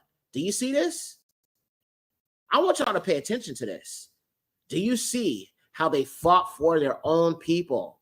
Okay, they did not say, oh, well, you know what, Negro, you on your own. No, they fought on behalf of their people, their customs, their Torah, their women, their children. This is why I keep on telling y'all, we have to move as tribe of Yahudah here in America. And eventually, when it comes to the Northern Kingdom, we're going to all have to move as a nation, okay? That's what's expected of us. You are commanded to love your people, not hate your brother, not have disdain towards them, okay? That's not how this works. That's Torah, and I'll show y'all the scripture a little bit later on because I got it for you. But we fight for our lives and our Torah. Wherefore, Yahuwah himself will overthrow them before our face. And as for you, be not afraid of them. The police, the government, the Freemasons, the Edomites, your enemies, these presidents, these politicians. Don't fear any of them. Now, as soon as he had left off speaking, he leapt suddenly upon them, and so Saran and his host was overthrown before him. And they pursued them from the going down of Batharan unto the plain, where there were slain about 800 men of them. And the residue fled into the land of the Philistines. Then began the fear of Yahudah Maccabees and his brethren, and an exceeding great dread to fall upon the nations round about them. Insomuch as his fame came unto the king, and all nations talked of the battle of Yahudah. Now, for those who don't know, this is where Hanukkah came from. Hanukkah was about what we're reading right now. If you read the book of Maccabees, you eventually hear about Hanukkah. Hanukkah was created not because of the Khazars, not because of Amalek and the Edomites and the Jewish people and all that. That's you know, they steal everything we do. Hanukkah was created because of the Yahudim that stood for the Torah of Yahuwah. And I'm reading you this because I haven't actually celebrated Hanukkah yet because it was not something Yahuwah ordained. The Yahudim made it because of Torah. But there's a righteous cause behind Hanukkah. So this might be the first year that I might end up celebrating it. I usually just keep the feast days mentioned in Leviticus or Uyakara 23, but I probably will be celebrating Hanukkah this year. All praises to the Most High, because I realize when it comes to your overzealousy for the Torah, that's what it's about. The Torah is Yahuwah's law. Our people care about it. They guard it. So Hanukkah is a way to celebrate that. That our people, our ancestors, our people fought and put their lives on the line to protect the covenant Yahuwah made with our people, as well as the book of the law that he gave to our people. Son of Jacob says, I'm not sure how to celebrate it. Don't worry. If I do decide to do it this year, I will let you guys know. I'll do a teaching on it. And by the way, speaking of feast days, the next one coming up is the Feast of Trumpets. And that's going to be next month in September. I believe it's the 17th, 7th month, 17th, 7th month. First day of the 7th month. Okay, so it's going to be like 17th of September. But I'll be sure to come on here and let you guys know, you know, so you can prepare for the Feast of Trumpets. We call it Yom Tura'ah. Yom Tura'ah. Reading some of y'all comments. I never celebrated either. I always thought it was of them until I read the book of Maccabees. Aki, I kid you not. I thought the same thing. You know what I'm saying? And then when I read it in the book of Maccabees, I'm like, family, this is our thing. This is what our people did. They got nothing to do with them. They just steal everything we do. You feel me? All right, let me see. Reading some of our comments. We all need to get together and build as a family. Let's set it up. Yeah, Aki, I agree with you 100%. I believe Yahuwah will establish how that should be done so it can be effective. You feel what I'm saying? I always allow the Most High to lead me in all things being done, right? But what I'm actually trying to touch on when I say we need to stick with our people, or we need to not be enemies with each other, I'm just talking about, you know, things like, you know, not wanting to be around somebody, or you having a problem with somebody because y'all disagree on doctrine, or y'all disagree on this, or y'all disagree on that. Back in the day when I was young, if I disagree with somebody, they didn't become my enemy. But unfortunately, in this nation, there is a lot of jealousy. There's a lot of envy. There's a lot of, oh, I'm a one-up on you and stuff like that. We can't be doing that, man. Yahuwah don't want that. You know what I'm saying? The Father, Yahuwah, is establishing a priesthood right now. And that's why I say us men, it's so important for us to step into our rightful place as leaders. Okay, how could you be of the priesthood if you have a problem with one of your brothers from the nation because of something that happened 2 years ago? To all the Yahudim that I had a problem with, you know what I'm saying? If you hate me, I still love you. I'm not going to see you as the enemy. The devil is a liar. You may not want to talk to me. You may not deal with me. To the people that left this channel, to the people that left the Discord, if you still hate me, I still love you. I forgive you. I still love you because you are one of my own, and Yahuwah has commanded me to love you. All right? I didn't have fallings out with so many people, but I still love them. For real. Lele just joined the membership. All esteem to Yahuwah. Thank you so much, sis. You are greatly appreciated. Welcome to the family. You're going to love it here. We got a great little family, for real. B Smur, what up, Ak? All praises. Everybody here. Yah will pour his spirit into his people to ensure we are on the same page and following his ways only. Yes, exactly. And that's what I'm saying. And it doesn't mean that we as men of Yasharal should not also be like we're doing right now. We gather together, we get together on Shabbat, we have a Kadash assembly one another with each other. But I believe going into the second Exodus, Yahuwah will make it clear who's going to lead in certain things. Okay. And that's why us men of Yasharal, we need to be making sure that we are walking before the Most High in righteousness, because those leaders he chooses are going to be the most righteous ones. Okay. So we got to make sure that we got that leaven purged out of our hearts, for real. I miss them. I hope to see them again. I mean, I get what you're saying, sis, but if they feel a way about me, about the past and stuff like that, and you know, they're dealing with a spirit of anger or jealousy or hatred towards me, I honestly wouldn't want them to come back unless they are willing to change. And if they were, then I would happily take them back. And I said that before. You know, I wouldn't have no issue with them coming back if they chose to. You know what I'm saying? But I don't know if that's going to happen. If it does, let it be Yahuwah's will. Let Yahuwah lead them back.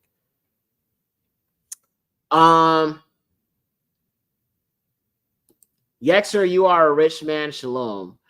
I hope you mean spiritually. I hope you mean rich in Amunah.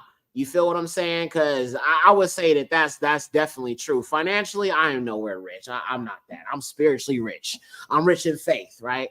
You feel what I'm saying? I had a song called Heaven Will Be Worth It. And I said, I'm poor in this world, but I'm rich in faith. Material things in this world, no, they can't take his place.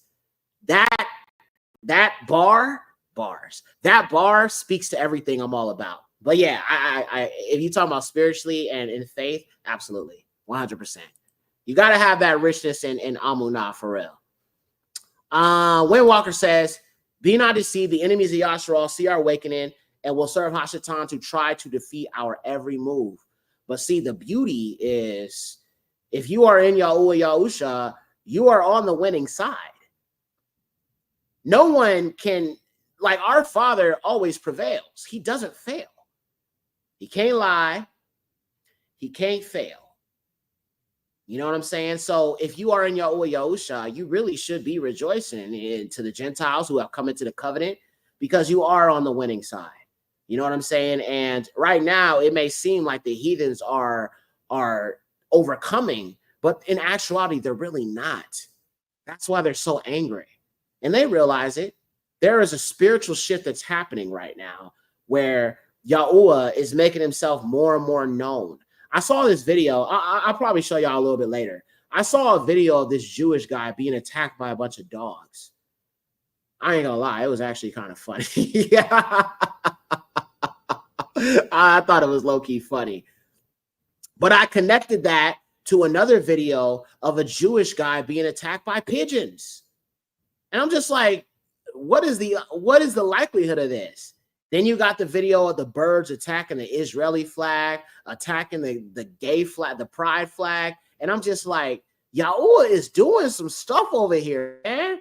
I mean, the masses ain't talking about it because the news ain't talking about it, but I seen it. I seen it. I didn't see it. I seen it. Yahuwah is making himself known amongst his people, but only those with their eyes spiritually open are able to see what our Father is doing. But guaranteed, he is fighting for us. Even shout out to Brother Yakoba from the End of the World Ministries. Shout out to him. He did a really good teaching the other day on Africa. And there's a lot of eyes on Africa right now. They know where the true land of milk and honey is, and they have their eyes set on it. France, a lot of these European nations, America, they all have their eyes on Africa. Even the Khazars, even Israel, even Netanyahu. You know what I'm saying? They have their eyes on Africa because they know that that's the land of milk and honey, and they want the resources of the land of milk and honey. So there is a spiritual shift going on for real. Akeem Yah says, I refuse to hate my own people like the enemy wants us to do. Exactly. Exactly. Yahuwah commanded us not to. Let me share that scripture with y'all real quick. Show this to y'all. Just so you know, man, when it comes to the Torah, there is no arguing. Okay? You can't argue with the Torah. I mean, you can't argue with the word of Yahuwah, period. But this is a specific law he gave to Yasharal. And let me share my screen. I'm going to show y'all this real quick.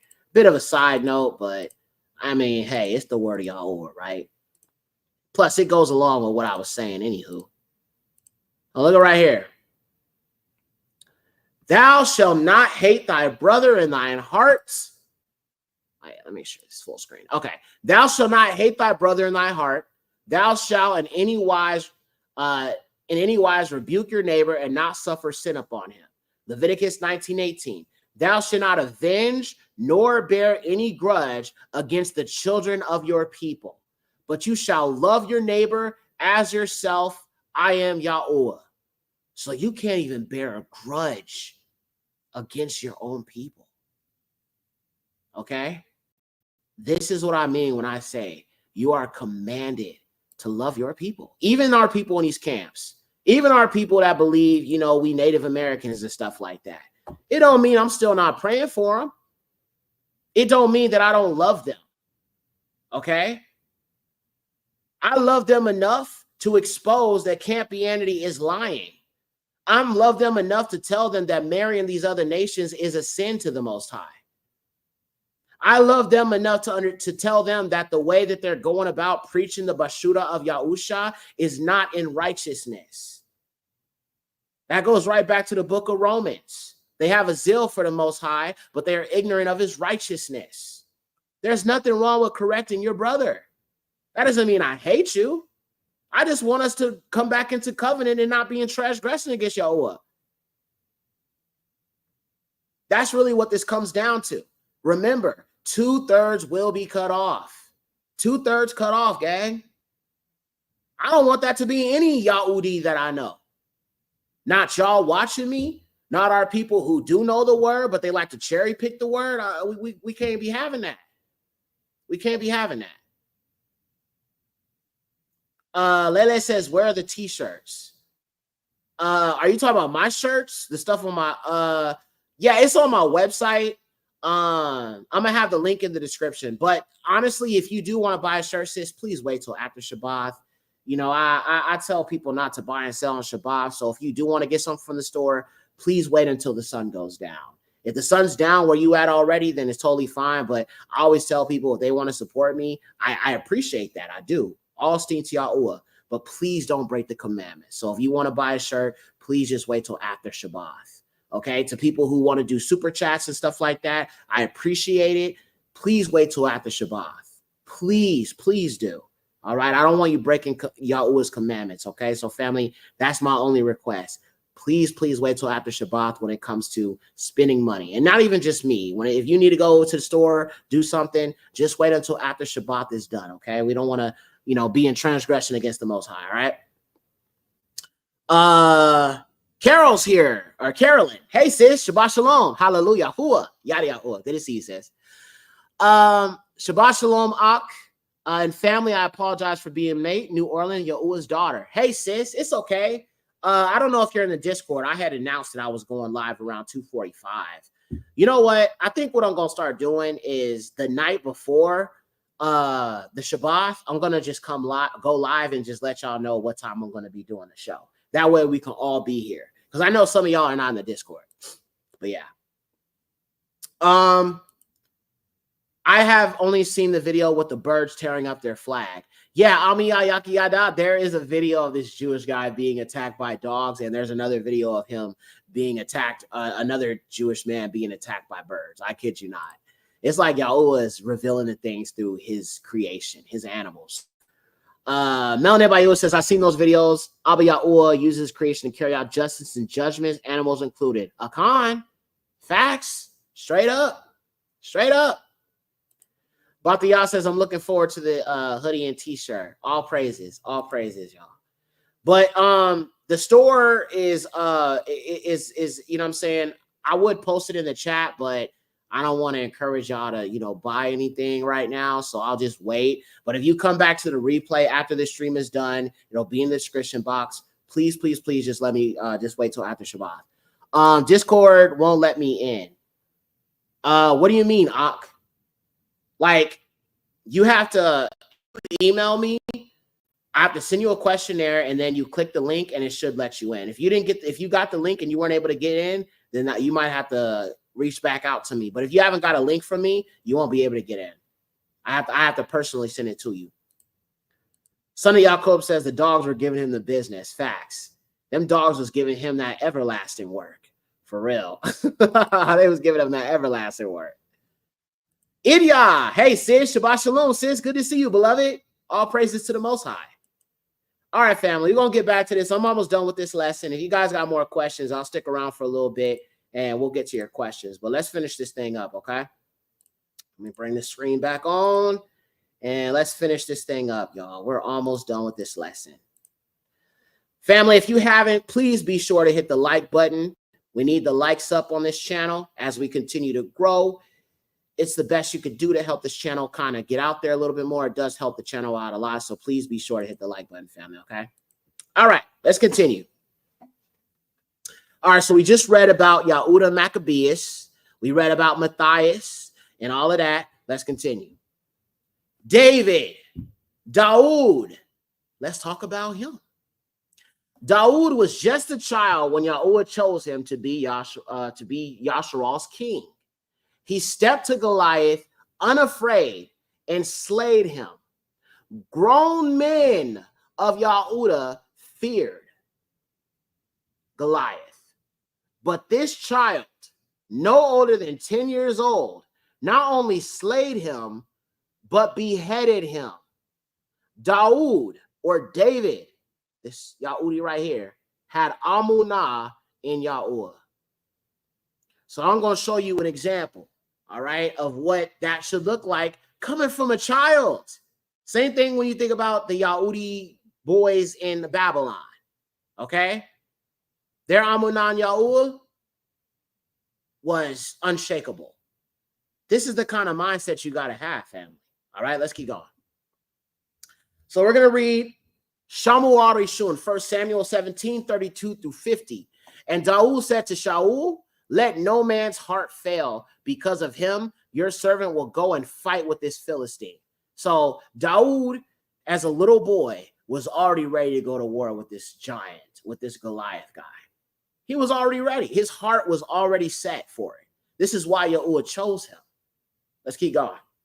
And Shaul said to Daud, you are not able to go against this Philistine to fight with him. So even Shaul didn't even really believe in Daud, but Yahuwah did. Let's keep going. You are not able to go against this Philistine to fight with him, for you are but a youth, and he's a man of war from his youth. And Daud said to Shaul, your servant kept his father's sheep, and there came a lion and a bear and took a lamb out of the flock. And I went out after him and smote him and delivered it out of his mouth. And when he arose against me, I caught him by his beard and smote him and slew him. Your servant slew both the lion and the bear, and this uncircumcised Philistine shall be as one of them, seeing he has defied the armies of the living Allah. So David's like, I want all the smoke with this Philistine. This heathen, uncircumcised Philistine. I slayed a lion. I slayed a bear. I want the smoke with him too. Where he at? This boy was ready. He was on fire for Yahuwah. And all this Amunah he had was in his allure. Let's keep going. Daud said, moreover, Yahuwah that delivered me out of the paw of the lion and out of the paw of the bear, he will deliver me out of the hand of this Philistine. And Shaul said unto Daud, go, and Yahuwah be with you. And Shaul armed Daud with his armor, and he put a helmet of brass upon his head. Also he armed him with a coat of mail. And Daud girded his sword upon his armor, and he essayed to go, for he had not proved it. And Daud said unto Shaul, I cannot go with these, for I have not proved them. So even the armor and the sword was too heavy for this little boy. That just shows you how little he was, how tiny he was. He was not a grown man. He was a child. Matter of fact, he was Jesse or Yeshai's youngest son. Shaul went to all his brothers before him after, or Samuel, not Shaul, but Shamuel, Samuel. Samuel went to Yeshai, who is Daud's father. And he showed him all his sons who were older and bigger than Daud. And Yahuwah said no to all of them. Then he told Samuel or Shamuel, do not judge this boy by how he looks. Do not judge who I'm picking to rule over my people for how he looks, because he was the littlest one. He was the baby boy. After he went to all these different men, sons of Jesse or Yeshai, and he said, is there anybody else? Yeshai was like, well, there's the shepherd boy, but he's really little. I don't know if you want him. And then as soon as Shamuel was like, well, let me see him. He saw how little he was, and Yahuwah said, this is the one I choose to rule my people. His father saw a shepherd boy. His brothers saw a shepherd boy. Yahuwah saw a warrior and a king. Y'all have to start seeing yourselves the way Yahuwah sees you for real. What the world sees you, how the Edomites see you, how the world sees you, how the heathens see you, don't worry about that. You need to see yourself how Yahuwah sees you. Walk in strength. Walk in purpose as his chosen. That don't mean you need to brag about who you are, but be about your father's business always. Always, Yasharal. Let's keep reading. And Shaul said to David, go and Yahuwah be with you. And Shaul armed David with his armor, and he put on a helmet. Okay, we read all that. He said, I cannot go with these, for I have not proved them. And Daud put them off of him. And he took his staff in his hand and chose him 5 smooth stones out of the brook and put them in a shepherd's bag, which he had, even in a scrip. And his sling was in his hand, and he drew near to the Philistine. So he saw this giant, and he drew near to him. He walked towards him. He didn't run away. And the Philistine came on and drew near to Daud. And the man that bore the shield went before him. And when the Philistine looked about and saw Daud, he disdained him, for he was but a youth and ruddy. Okay, so he was this young, Yahudi little child, you know what I'm saying, that was ruddy, melanated, brown skin, more of a reddish brown color. I think the image I showed kind of is more accurate of a depiction of him. Like, I feel like this is most likely how he looked. Still melanated. He wasn't white. The white man loved to say, oh, you ruddy means white. He blushed through the skin. Foolishness. He was a light brown colored Hebrew, Abari, Yahudi. All right. So he looked at him and he was like, who is this? This is who your warrior is, this little boy? So he almost took it as a joke. And of a fair countenance, and the Philistine said unto Daud, am I a dog that you come to me with staves? And the Philistine cursed Daud by his allure. So he saw how little this child was, and he even started cursing the father and his, Daud's allure, his most high, his almighty one. And the Philistine said to Daud, come to me, and I will give your flesh unto the fowls of the air and to the beasts of the field. Now, I want y'all to listen to what this boy said to him. Then said Daud to the Philistine, you can come to me with the sword and with the spear and with the shield, but I come to you in the name of Yahuwah Sabaoth, Yahuwah of armies, the allure of the armies of Yasharal, whom you have defied. This day will Yahuwah deliver you into my hands, and I will smite you and take your head off from you. And I will give the carcasses of the host of the Philistines this day unto the fowls of the air and to the wild beasts of the earth, that all the earth may know that there is an allure in Yasharal. And all this assembly shall know that Yahuwah saves, not with sword and spear, for the battle is Yahuwah.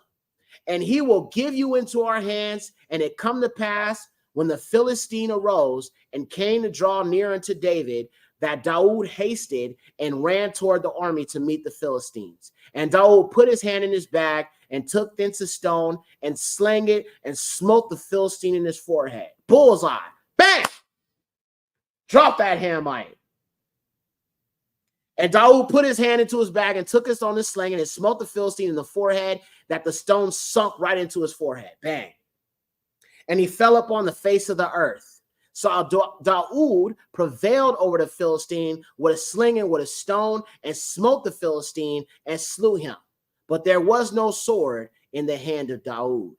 Therefore Daud ran and stood upon the Philistine and took his sword and drew it out of the sheath thereof and slew him and cut off his head therewith. And when the Philistines saw their champion was dead, they fled. Powerful. Wow. That's how you gotta stand up, man. I'm telling you.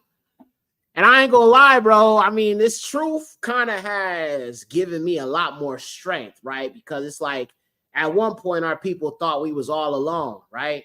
But now we realize we not. Now that you connect this book to your people, you connect this book to your ancestors, you connect this book to someone who is fighting for you, who cares for you, who loves you, who is going to avenge you, it does give you a different type of strength that no other nation will understand. And I get it. That's why they hate to see me with my chest puffed out and I'm walking and, you know what I'm saying, if I got my zeets on or I got on my hoodie with his name, I know I'll be seeing how them other nations be looking at me. You know what I'm saying? I'll be seeing how these white men be looking at me. And I'll be looking at them like, what's up? You got something to say? Say it. Let me stop.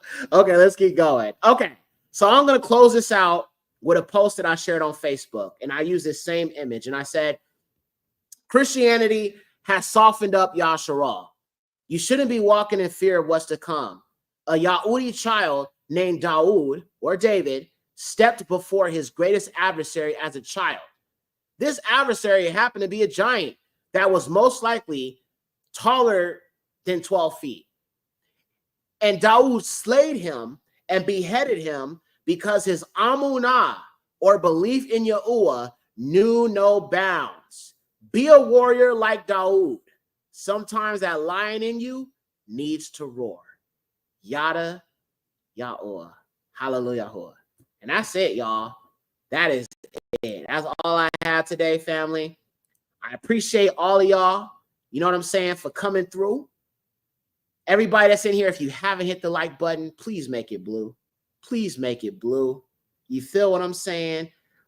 Them Hamites were tall, for real, for real. Well, yeah, but see, Goliath, he was a Nephilim Hamite.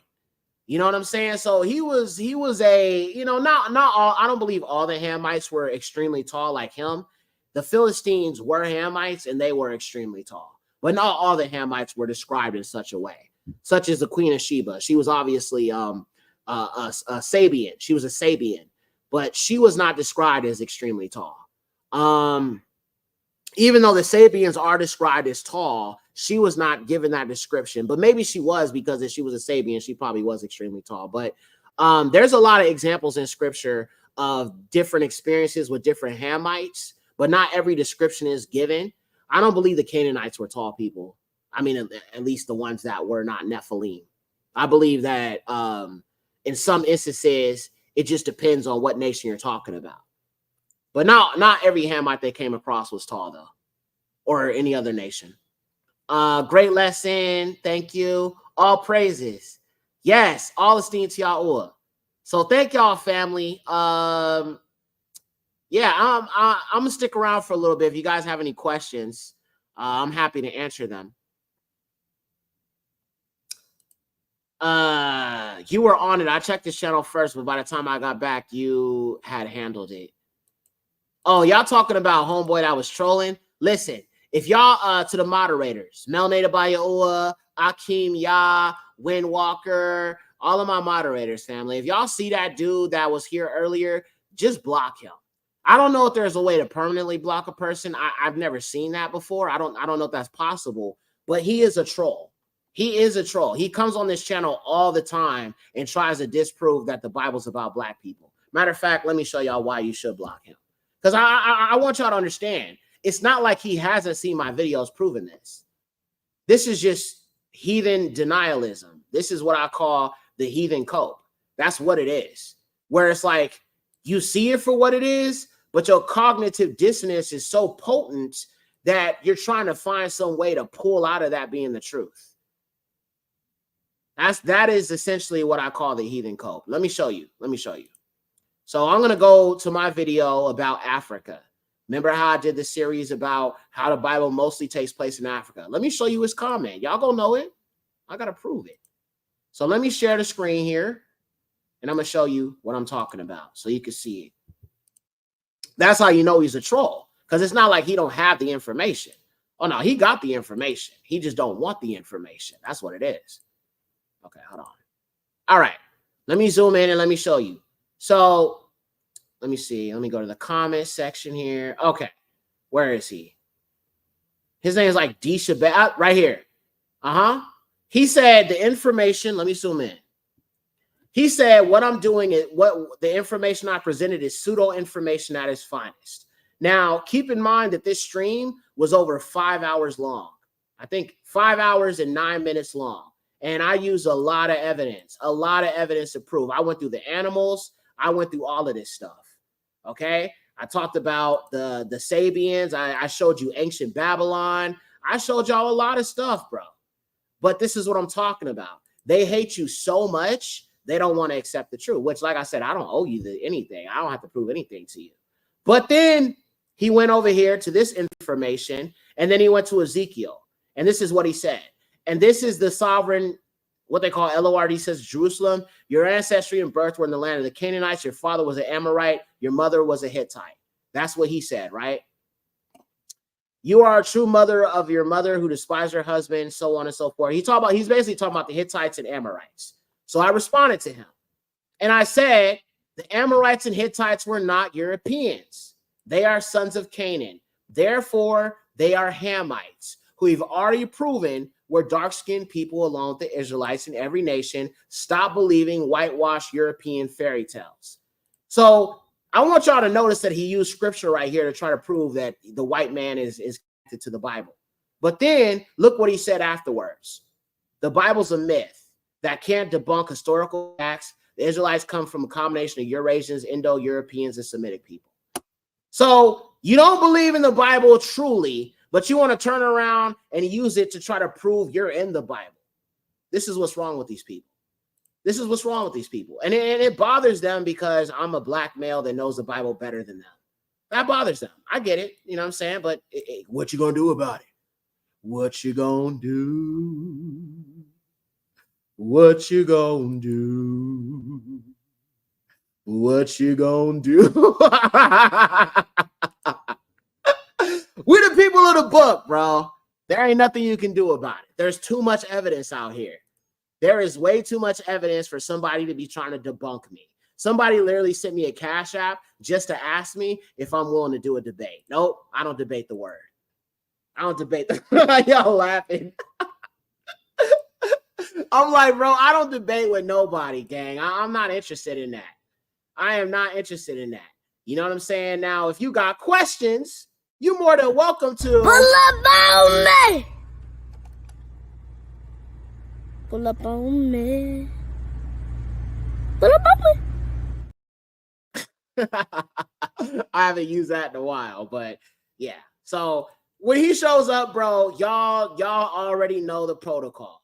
Y'all already know what you're gonna have to do. You're gonna moderators kick him out, okay?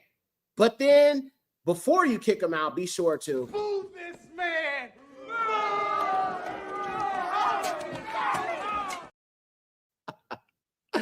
So no, the Bible, the Israelites or the Yasharim, Yahuwah's people, they were not Caucasian. They do not come from the mountains of Caucasus. That is Caucasian from the mountains of Caucasus. Let me stop. I'm just clowning at this point. I sent you an email about 2 weeks ago to join Discord. You did? Sis, what's your email? I'm about to look you up. Normally, when people send me a message about Discord, I send them a questionnaire. Yeah, let me see. I'm trying to find it. Hold on a second. Give me 1 second. Somebody just sent me something else here. Bro, I don't know why all these other like producers be sending me beats, bro. Like, I don't know why people do that. I don't need beats. I make all of my own. I have to be telling people, stop sending me beats. I don't need them. So annoying. Sister, what's your email? I'm trying to find it. Tim, Shabbat Shalom, Aki, good to see you. My son looking at me like, why you laughing so hard? Right. LOL, you got me roll over here on that one, Yaxer. Facts. Tiffany, what send me let me know. I don't know if you want to give me your email here. You don't have to give me the whole thing. Just give me like the first 5 letters of your email and I can search it out so I can make sure I get it to you. What television show are you on? I'm not going to tell y'all, bro, okay? I don't want to do that, bro. You know what I'm saying? I was on television. There is evidence of this. There is a TV show, but I don't want to tell y'all. You know what I'm saying? So y'all going to just have to kind of be in the dark about that because I'm not going to tell you, all right? I'm not going to do that. That side of my life is no more, and I just don't want nothing to do with it because at that time I was only 12 and I wasn't really knowing Yahuwah Yahusha, so, you know. There it is. 2 Timothy 3:23. Shannon, Shabbat Shalom, sis. Let me pull that scripture up. Thank you for that. 2 Timothy 3:23, right? Let me make sure I got it right. Yeah, 2 Timothy 3:23. Let's go there. 3:23. Oh, wait. Yeah. Actually, there's not a...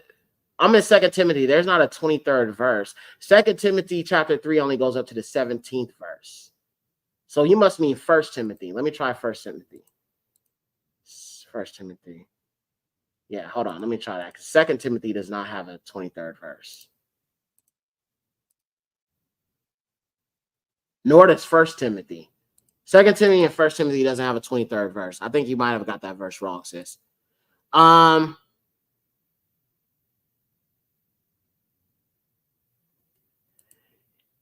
He be never gonna answer that. I'm never gonna answer that question, y'all. I'm sorry to disappoint you, but you know, it don't even matter, dude. Like, it's just like certain things about me that I used to be into or that I was a part of.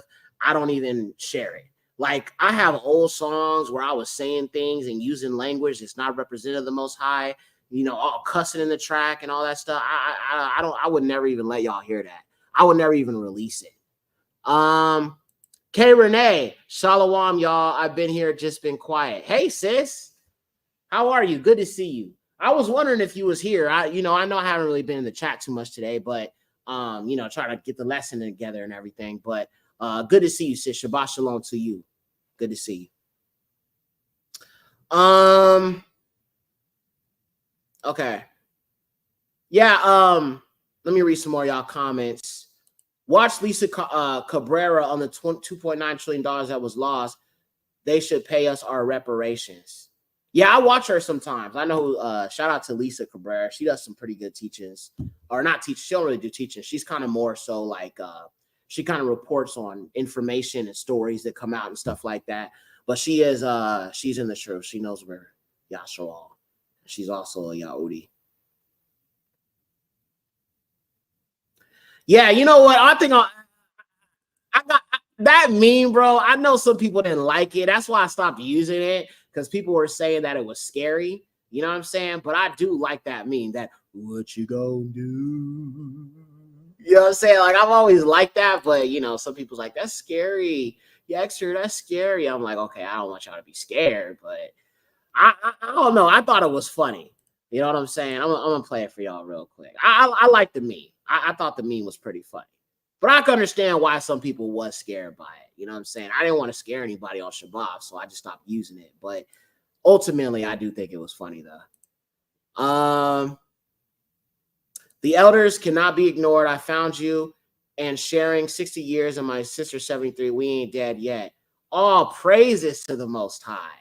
Yada, Yaoah. Yummy says it creeps me out. I mean, the reason why it probably does is because it's from a movie that's about horror type stuff. Now, I try to avoid horror movies because of like demonic possession and all that stuff. But this show is based upon Black people. It's called, what was it called? Was it called They or Them or something like that? Let me see if I can find it. So I watched it. I didn't really think it was too bad. It's more so, this is the show right here, for those who haven't seen it. It's not like no demonic stuff in it for the most part to me, which is why I was okay with watching it. But this is the show right here. It's called Them. It's about this Black family that lives in this white neighborhood, and they're being terrorized by like these Europeans. And that guy that says, what you gonna do? Those white people were making their lives like a living hell. And he was basically saying, after all they did to your family, what you gonna do? Like, what you gonna do? And he was tempting him to go and avenge his family on them Europeans that were doing the stuff that they was doing to him. They were like calling the police on him and all of this type of stuff. There's a part 2 also too in the movie. Yeah, I heard they were working on a part 2, but I don't know if it was out yet though. I think it is, but I'm not sure. If it is, I'm definitely probably gonna check it out for real. Yeah, she smacked the sonic rings out of that racist white lady. I mean, all I heard was, you know what I'm saying, when you play Sonic and you lose them rings, you're like,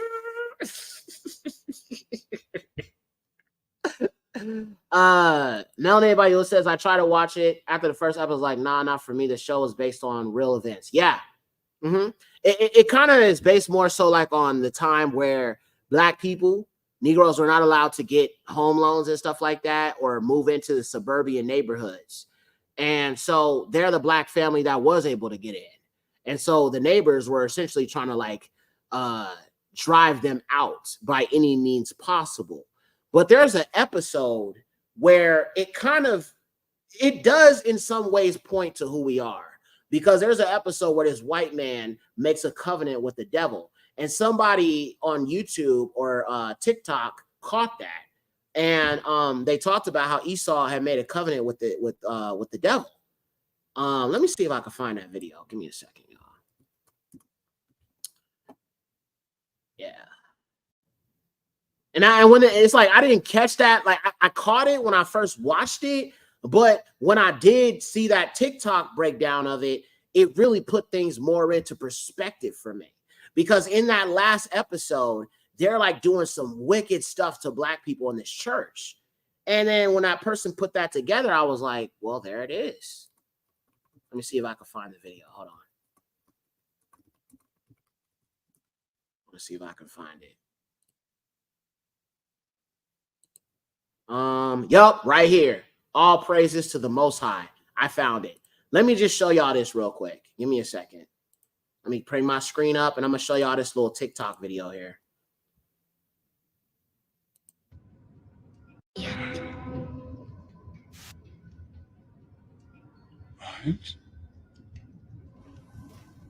This is not the end, my most faithful servant.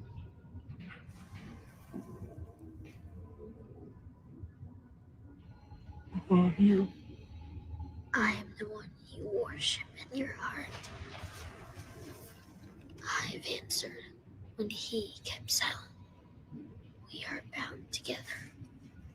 Do I meet you only to die? You prayed to triumph over death, and so it shall be. You prayed to shake the world, and so you shall. I knew it would be like this. Tell me your will, Lord. You see how it happens with them. Everything they touch, they destroy. Okay, so you can see that this white man is making a covenant with this child, which is actually Satan, Hashatan. And so he says, what you want, you shall have. And this does actually biblically tie to what we're experiencing right now. I was telling my sister, my beloved sister in Yahusha Crystal, I was telling her that everything going on right now is all about Jacob and Esau. The end times is all about Jacob and Esau. It's about the birthright. It's about the wrestling against Jacob for the birthright. A lot of the nations know what's coming, right? And so a lot of them are kind of, and yes, I agree with you totally, sister. If you're going to watch this, family, please say a prayer before you do watch it, because there is some dark stuff. It's not so, bad. Like when I think of like movies, like, I used to watch like Exorcism and stuff, but some of y'all may not really be prepared for some of the stuff you're going to see, especially when it comes to our people shown in this film. Okay. Or this series is what it is, actually a series. So Salaki series. But everything is about this. It's all about those two boys, Jacob and Esau. Just like when you think about the Jewish people, why are they called the synagogue of Hashatan? Why are they called that? They're called that because Hashatan has a seed. As I told you guys before, there are really people here who are not fully human. And Hashatan has established a seed to establish a lie to bring about his son, who is going to be the anti-Messiah. Okay? His children are currently working to bring about this anti-Messiah, who will come from the Macedonian bloodline of Amalek, which connects to the Jewish people. Now, here's what Esau has done. Esau has masqueraded as Jacob. Will he get the blessings from the Yahuwah? No. Yahuwah knows who his people are. He ain't stupid. But what they can do is they can fool the world. What they can do is they can make you think that they're the people. And they've done it for so long. And even using the word of Yahuwah to get the world to bless them. Bless Yasharal and you will be blessed. Curse Yasharal and you will be cursed. That scripture they have used to manipulate the masses. So many people are conflicted because they see all the wickedness these people are doing, but then they turn around and say, but I got to bless them. Now that the truth is coming out that they're not the people, where's that same energy when it comes to Negroes? I thought it was bless Yasharal and you'll be blessed. But what they continue to do is curse us. So they've only cursed themselves, in all honesty. Frank says, I've never seen her. Is it on Netflix or Tubi? Since it's on Amazon Prime. It's on Amazon Prime. That's at least what I watched it on. The U.S. has deployed battleships to so-called Israel as we speak. Vengeance is coming. You ever wonder why they're fleeing into Africa right now? Many of them are fleeing the land, the so-called fraud land. Ask yourself something, family. If these are really the people, then why do they need military? Why are they running? Why are they running into Africa? Because they want to hide behind Yahuwah's true people of the northern kingdom that are there. Matter of fact, let me show y'all this video. I saw this video yesterday. These nations really hate us, man. Let me show you this. I'm gonna let Esau say it out of his own mouth. Check this out. I saw this on Twitter yesterday, and I decided to post it on Facebook because I'm like, man, they really do hate us, bro. Like it's I mean, we know this, but it's just like hearing them admit it to such a degree with boldness is like crazy. So take a look at this. Let me play the video. One question from me. Where does any synthetic molecule serve the living? They don't. Right. I mean, none. And am I right in suggesting that a medicine, by definition, is something which contains synthetic molecules, something that is registered, patented, and put into the market as a medicine? Absolutely. Proper. Right. So what I'm learning from you, Dr. Young, is that a quadrillion-dollar enterprise is at work amongst us, decimating, culling the human family. Intentionally. Intentionally, using synthetic molecules, which by design are cancer, AIDS, all of the bogeymen we could dream up. Yeah, it's for the purpose of sterilization and population control. There's too many people on the planet we need to get rid of. In the words of Bill Gates, at least 3 billion people need to die. So we'll just start off in Africa. We'll start doing our research there, and we'll eliminate most of the Africans because they're deplorable. They're worthless. They're not part of this world economy. So they have their rights taken away, and they're suppressed, and they're experimented. And the You hear what he said? He said it. I didn't say it. He said it. He said it. In the main, to have become weaponized and appear, I again use the word appear advisedly.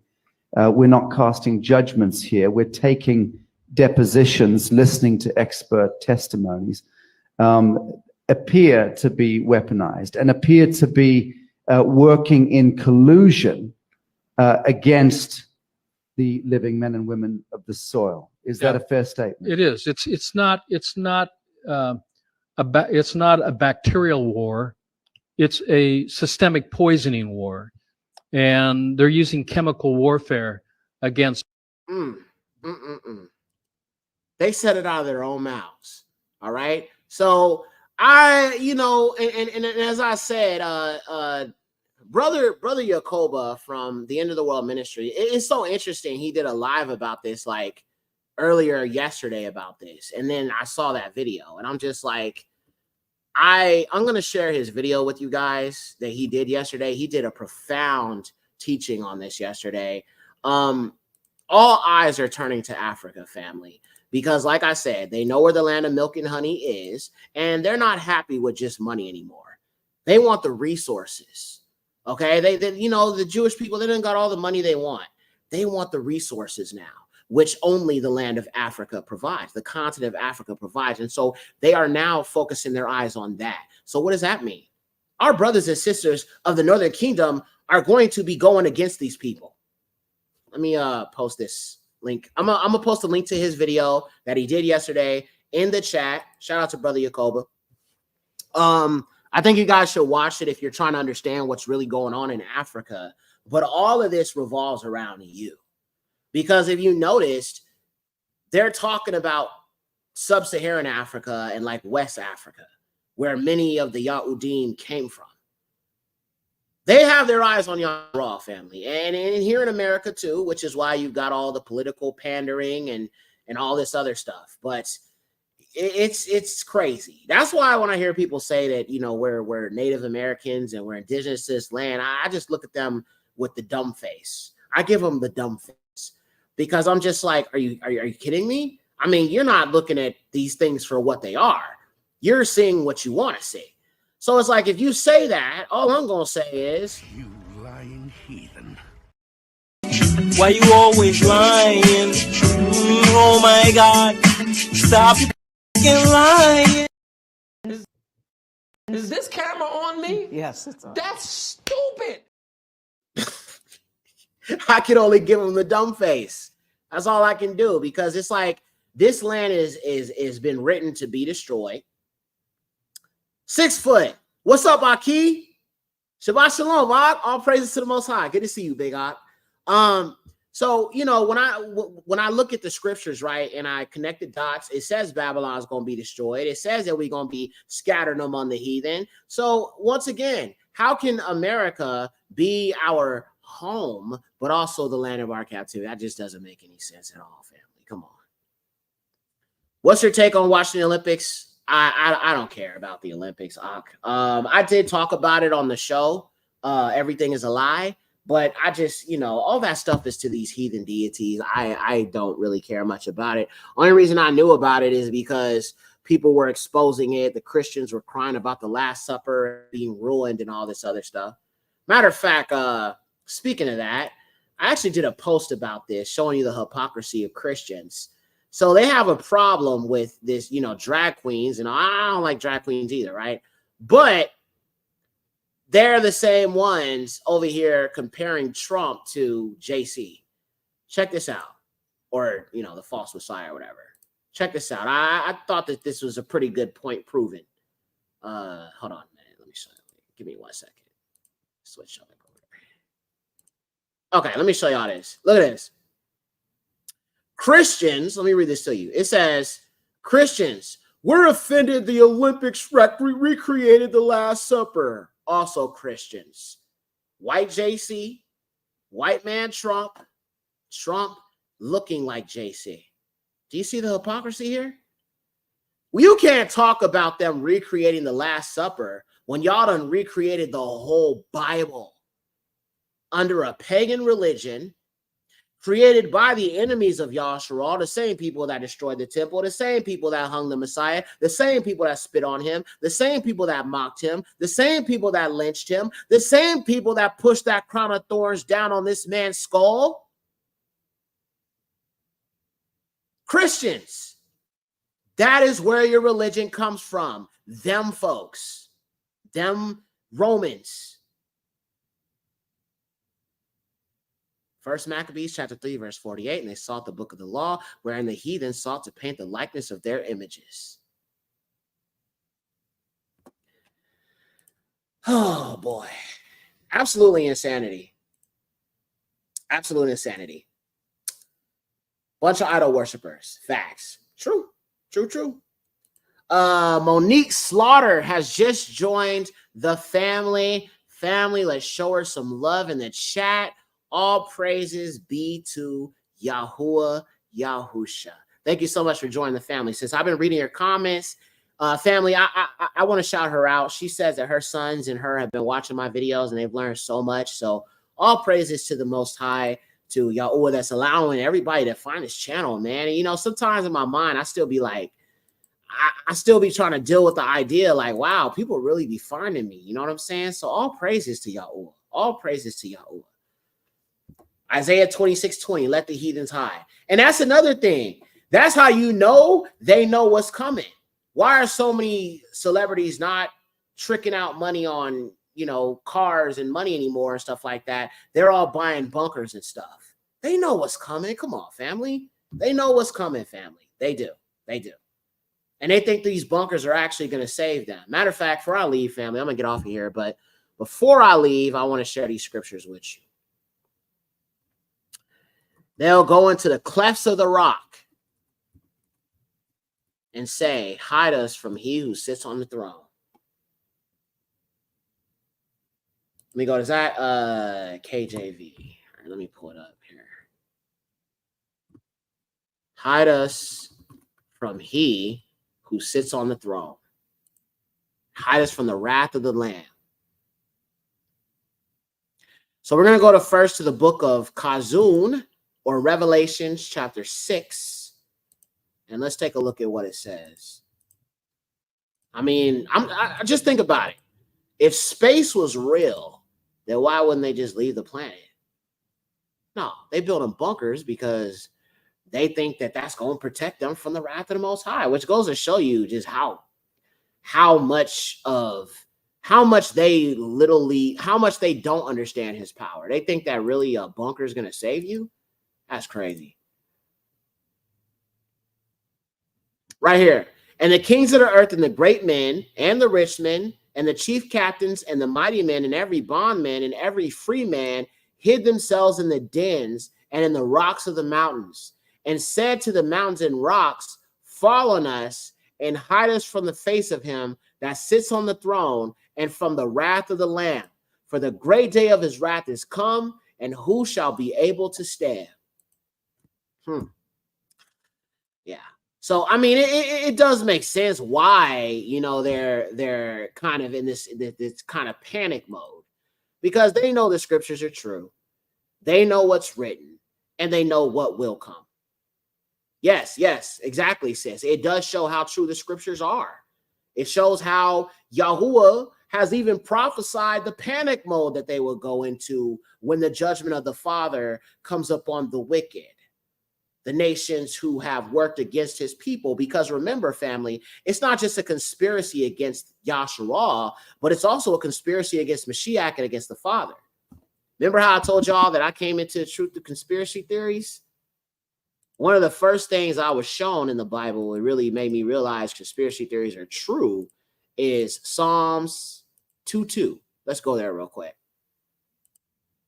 And this is proof of the scriptures, you know, about the conspiracy, not just against us, but against Yahusha and Yahuwah. So let's go to Psalms 2:2, Tahalim 2:2. Let's go there real quick before I jump off here. And this also connects to Psalms 83, and I'll read that after this. Why do the heathen rage and the people imagine a vain thing? The kings and the earth set themselves, and the rulers take counsel together against Yahuwah and against his Mashiach, saying, let us break their bands asunder and cast away their cords from us. So the kings of the earth take counsel against Yahuwah and Yahusha. That's conspiracy. That is conspiracy. Now, let's go and connect this to Psalms 83. So his people, his Mashiach, and Yahuwah himself. Right here. We'll start off at verse 2. For lo, your enemies make tumult, that they that hate you have lifted up the head. They have taken crafty counsel against your people and consulted against your hidden ones. They have said, come and let us cut them off from being a nation. So when it says cut them off from being a nation, that's part of the conspiracy of today, where most of our people don't know who they are not able to connect the dots that we are the people the Bible's talking about, right?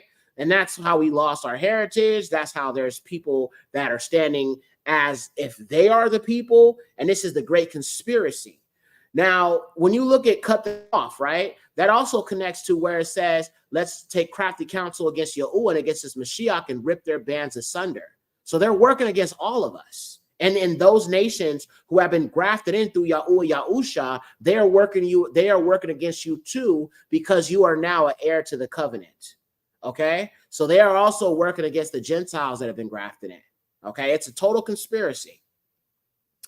Come and let us cut them off from being a nation. The name of Yahshua shall be no more in remembrance. So they have done away with the name of Yahshua, and they have created a fake pagan nation with a pagan name with a bunch of pagans, okay, that call themselves Israel, okay? For they have consulted together with one consent. They are confederate against you. The tabernacles of Edom, Yashmaelim, the Ishmaelites, Moab, Hagrites. All of these are Hebrews. All of these people are Abaris. Edom is obviously a descendant of Isaac, Yatshoth, that's Jacob's brother.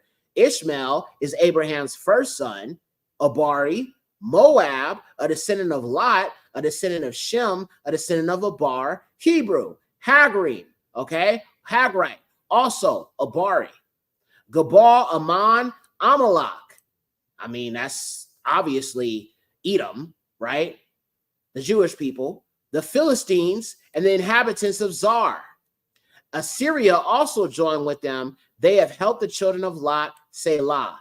Okay, so you've got all these nations, and you know there's a lot of mixing that's been taking place. So some of these nations are not as they were.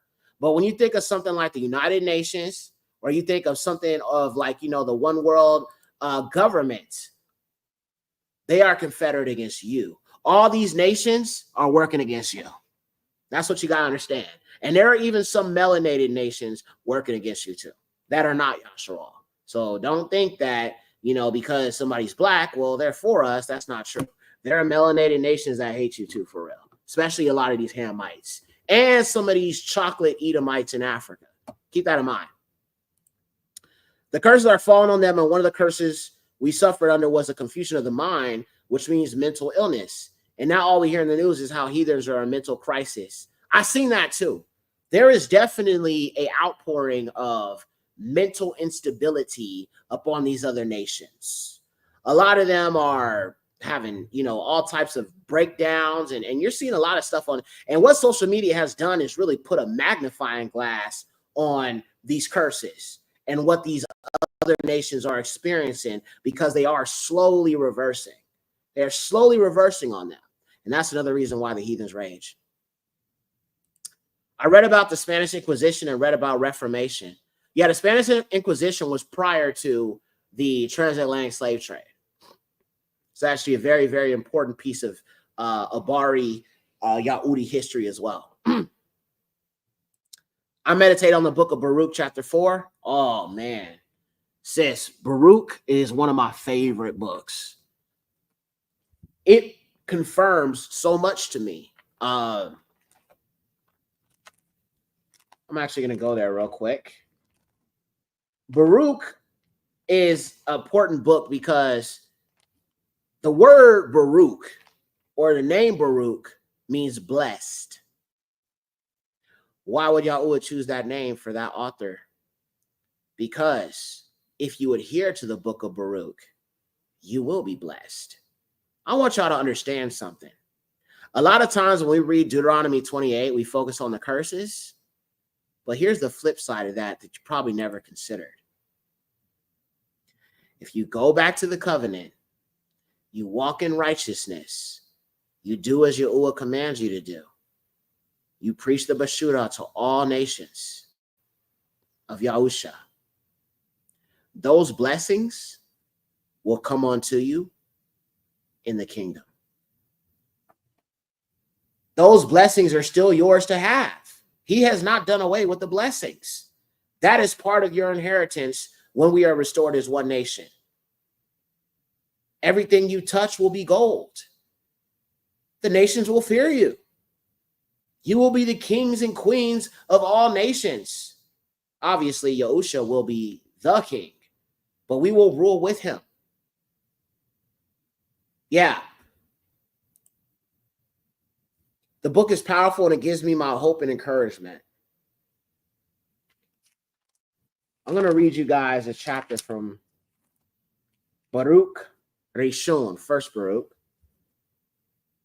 And I'm just going to read this real quick before I jump off. I have the book open here, but I'm going to pull it up on screen so y'all can read with me. Give me a second here. Okay, let me pull up the scriptures before I go, because I do have to go, y'all. It's been a good lesson. All praises to the Most High. I just like to close out with scripture for the most part. And I also got to do Yahuwah's Palal, so we'll do that in a second. All right, so we're going to read chapter 2. And let's start off at verse 31. Actually, no. Let's go to verse chapter 3, actually. I'm honestly, bro, when I'm looking at the book I have right in front of me, like I literally have it right in front of me, and I have so much stuff highlighted because this book is just filled with so much truth.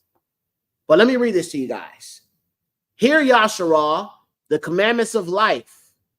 Give ear to understand wisdom. How happened it, Yasharah, that your enemies thou art in thy enemies' lands, that thou art waxing old in a strange country, that thou art defiled with the dead, that thou art counted with them that go down into Sheol. You have forsaken the fountain of wisdom. You had not, if you had walked in the way of Elua, you would not have dwelled in peace. You would have dwelled in peace forever. Learn where is wisdom, there is strength. Where is understanding, that you may know Where there is length of days of life, where is the light of eyes and shalom, peace? Who has found out her place, or who has come into her treasures? Where are the princes of the heathen become, and such as rule the beasts upon the earth? That they had their pastime with the fowls of the air, that had hoarded up silver and gold, wherein trust, and made no end of their getting. For they that wrought in silver and were so careful that those works are unsearchable. They are vanished and gone down into the grave, and others are come into their steads. Young men have seen light and dwelt upon the earth, but the way of knowledge have they not known. Now understand the past thereof, nor laid hold of it. Their children were far away from that way. It has not been heard of in Canaan, neither has it been seen in Thaman. O Yasharah, how great is the house of Elua, and how great is the place of his possession. Great and has no end, high and unmeasurable. There were giants famous from the beginning that were of great stature, the Nephilim, and so expert in war. Those did not Yahuwah choose, neither gave he the way of knowledge unto them. But they were destroyed because they had no wisdom and perished through their own foolishness. Who has gone up into heaven and taken her and brought her down from the clouds? Who has gone over the sea and found her and will bring her for pure gold? No man knoweth her way, nor thinketh of her path. He that knoweth all things knows her, and hath found her with all his understanding. He that prepared the earth forevermore has filled it with four-footed beasts. This is our Elua, and there shall none other be accounted of in comparison of him. He has found all the way of knowledge and has given it unto Jacob. Let me get that to you again. He has found out all the way of knowledge and has given it unto Jacob, his servant, and to Yasharah, his beloved. Afterward did he show himself unto the earth and converse with men. And I'm going to leave it there. He has given you all knowledge and truth, which is why you have an obligation to share that knowledge and truth with the other nations, that they may come into an understanding. He chose Yasharah, his beloved people. All right, family. So that's it for me. I'm going to close this out with Yahuwah's Palah in the Abari tongue, and I'm going to jump off of here. I hope you guys have a great rest of your Shabbat. Thank you all for coming here and chilling with me and sitting through this lesson with me. I think that it was a great lesson, very encouraging. And, you know, in these end times, family, the most important thing is to hold to what Yahuwah has said. He doesn't change. He is the same Elua that he was thousands of years ago, yesterday, today, and always will be. So hold to what our Father has promised us. If you need some encouragement, be sure to check out my playlists. All right, so I'm going to close this out with Yahuwah's Palah, and we will be done for today. I appreciate you all for coming in once again. All right, here we go.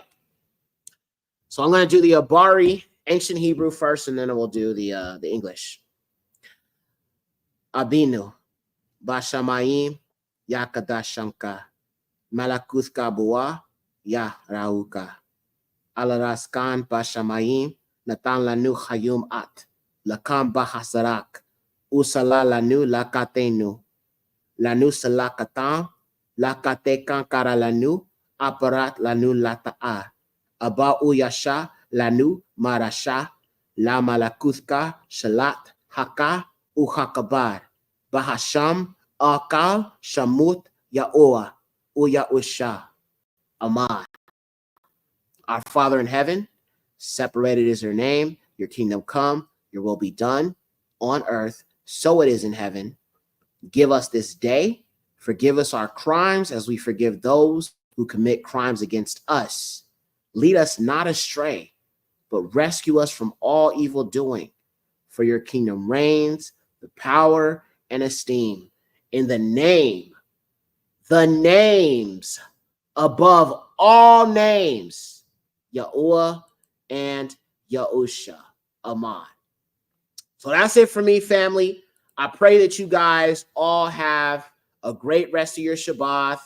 I'm probably going to maybe do some kind of teaching, hopefully this week. I'm not sure yet, but if you guys want to join the Discord to be notified, be sure to email me. My scripture or my scripture, Salaki. My email is in the little scrolling box below me.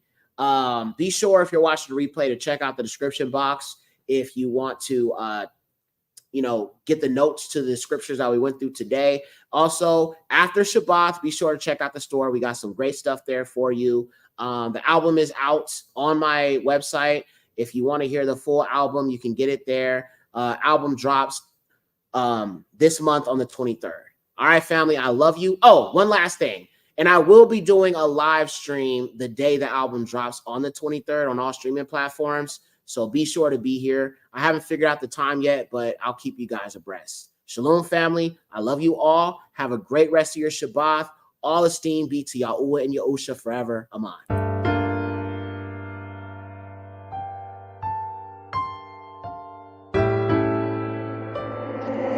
Hey, Yaxer.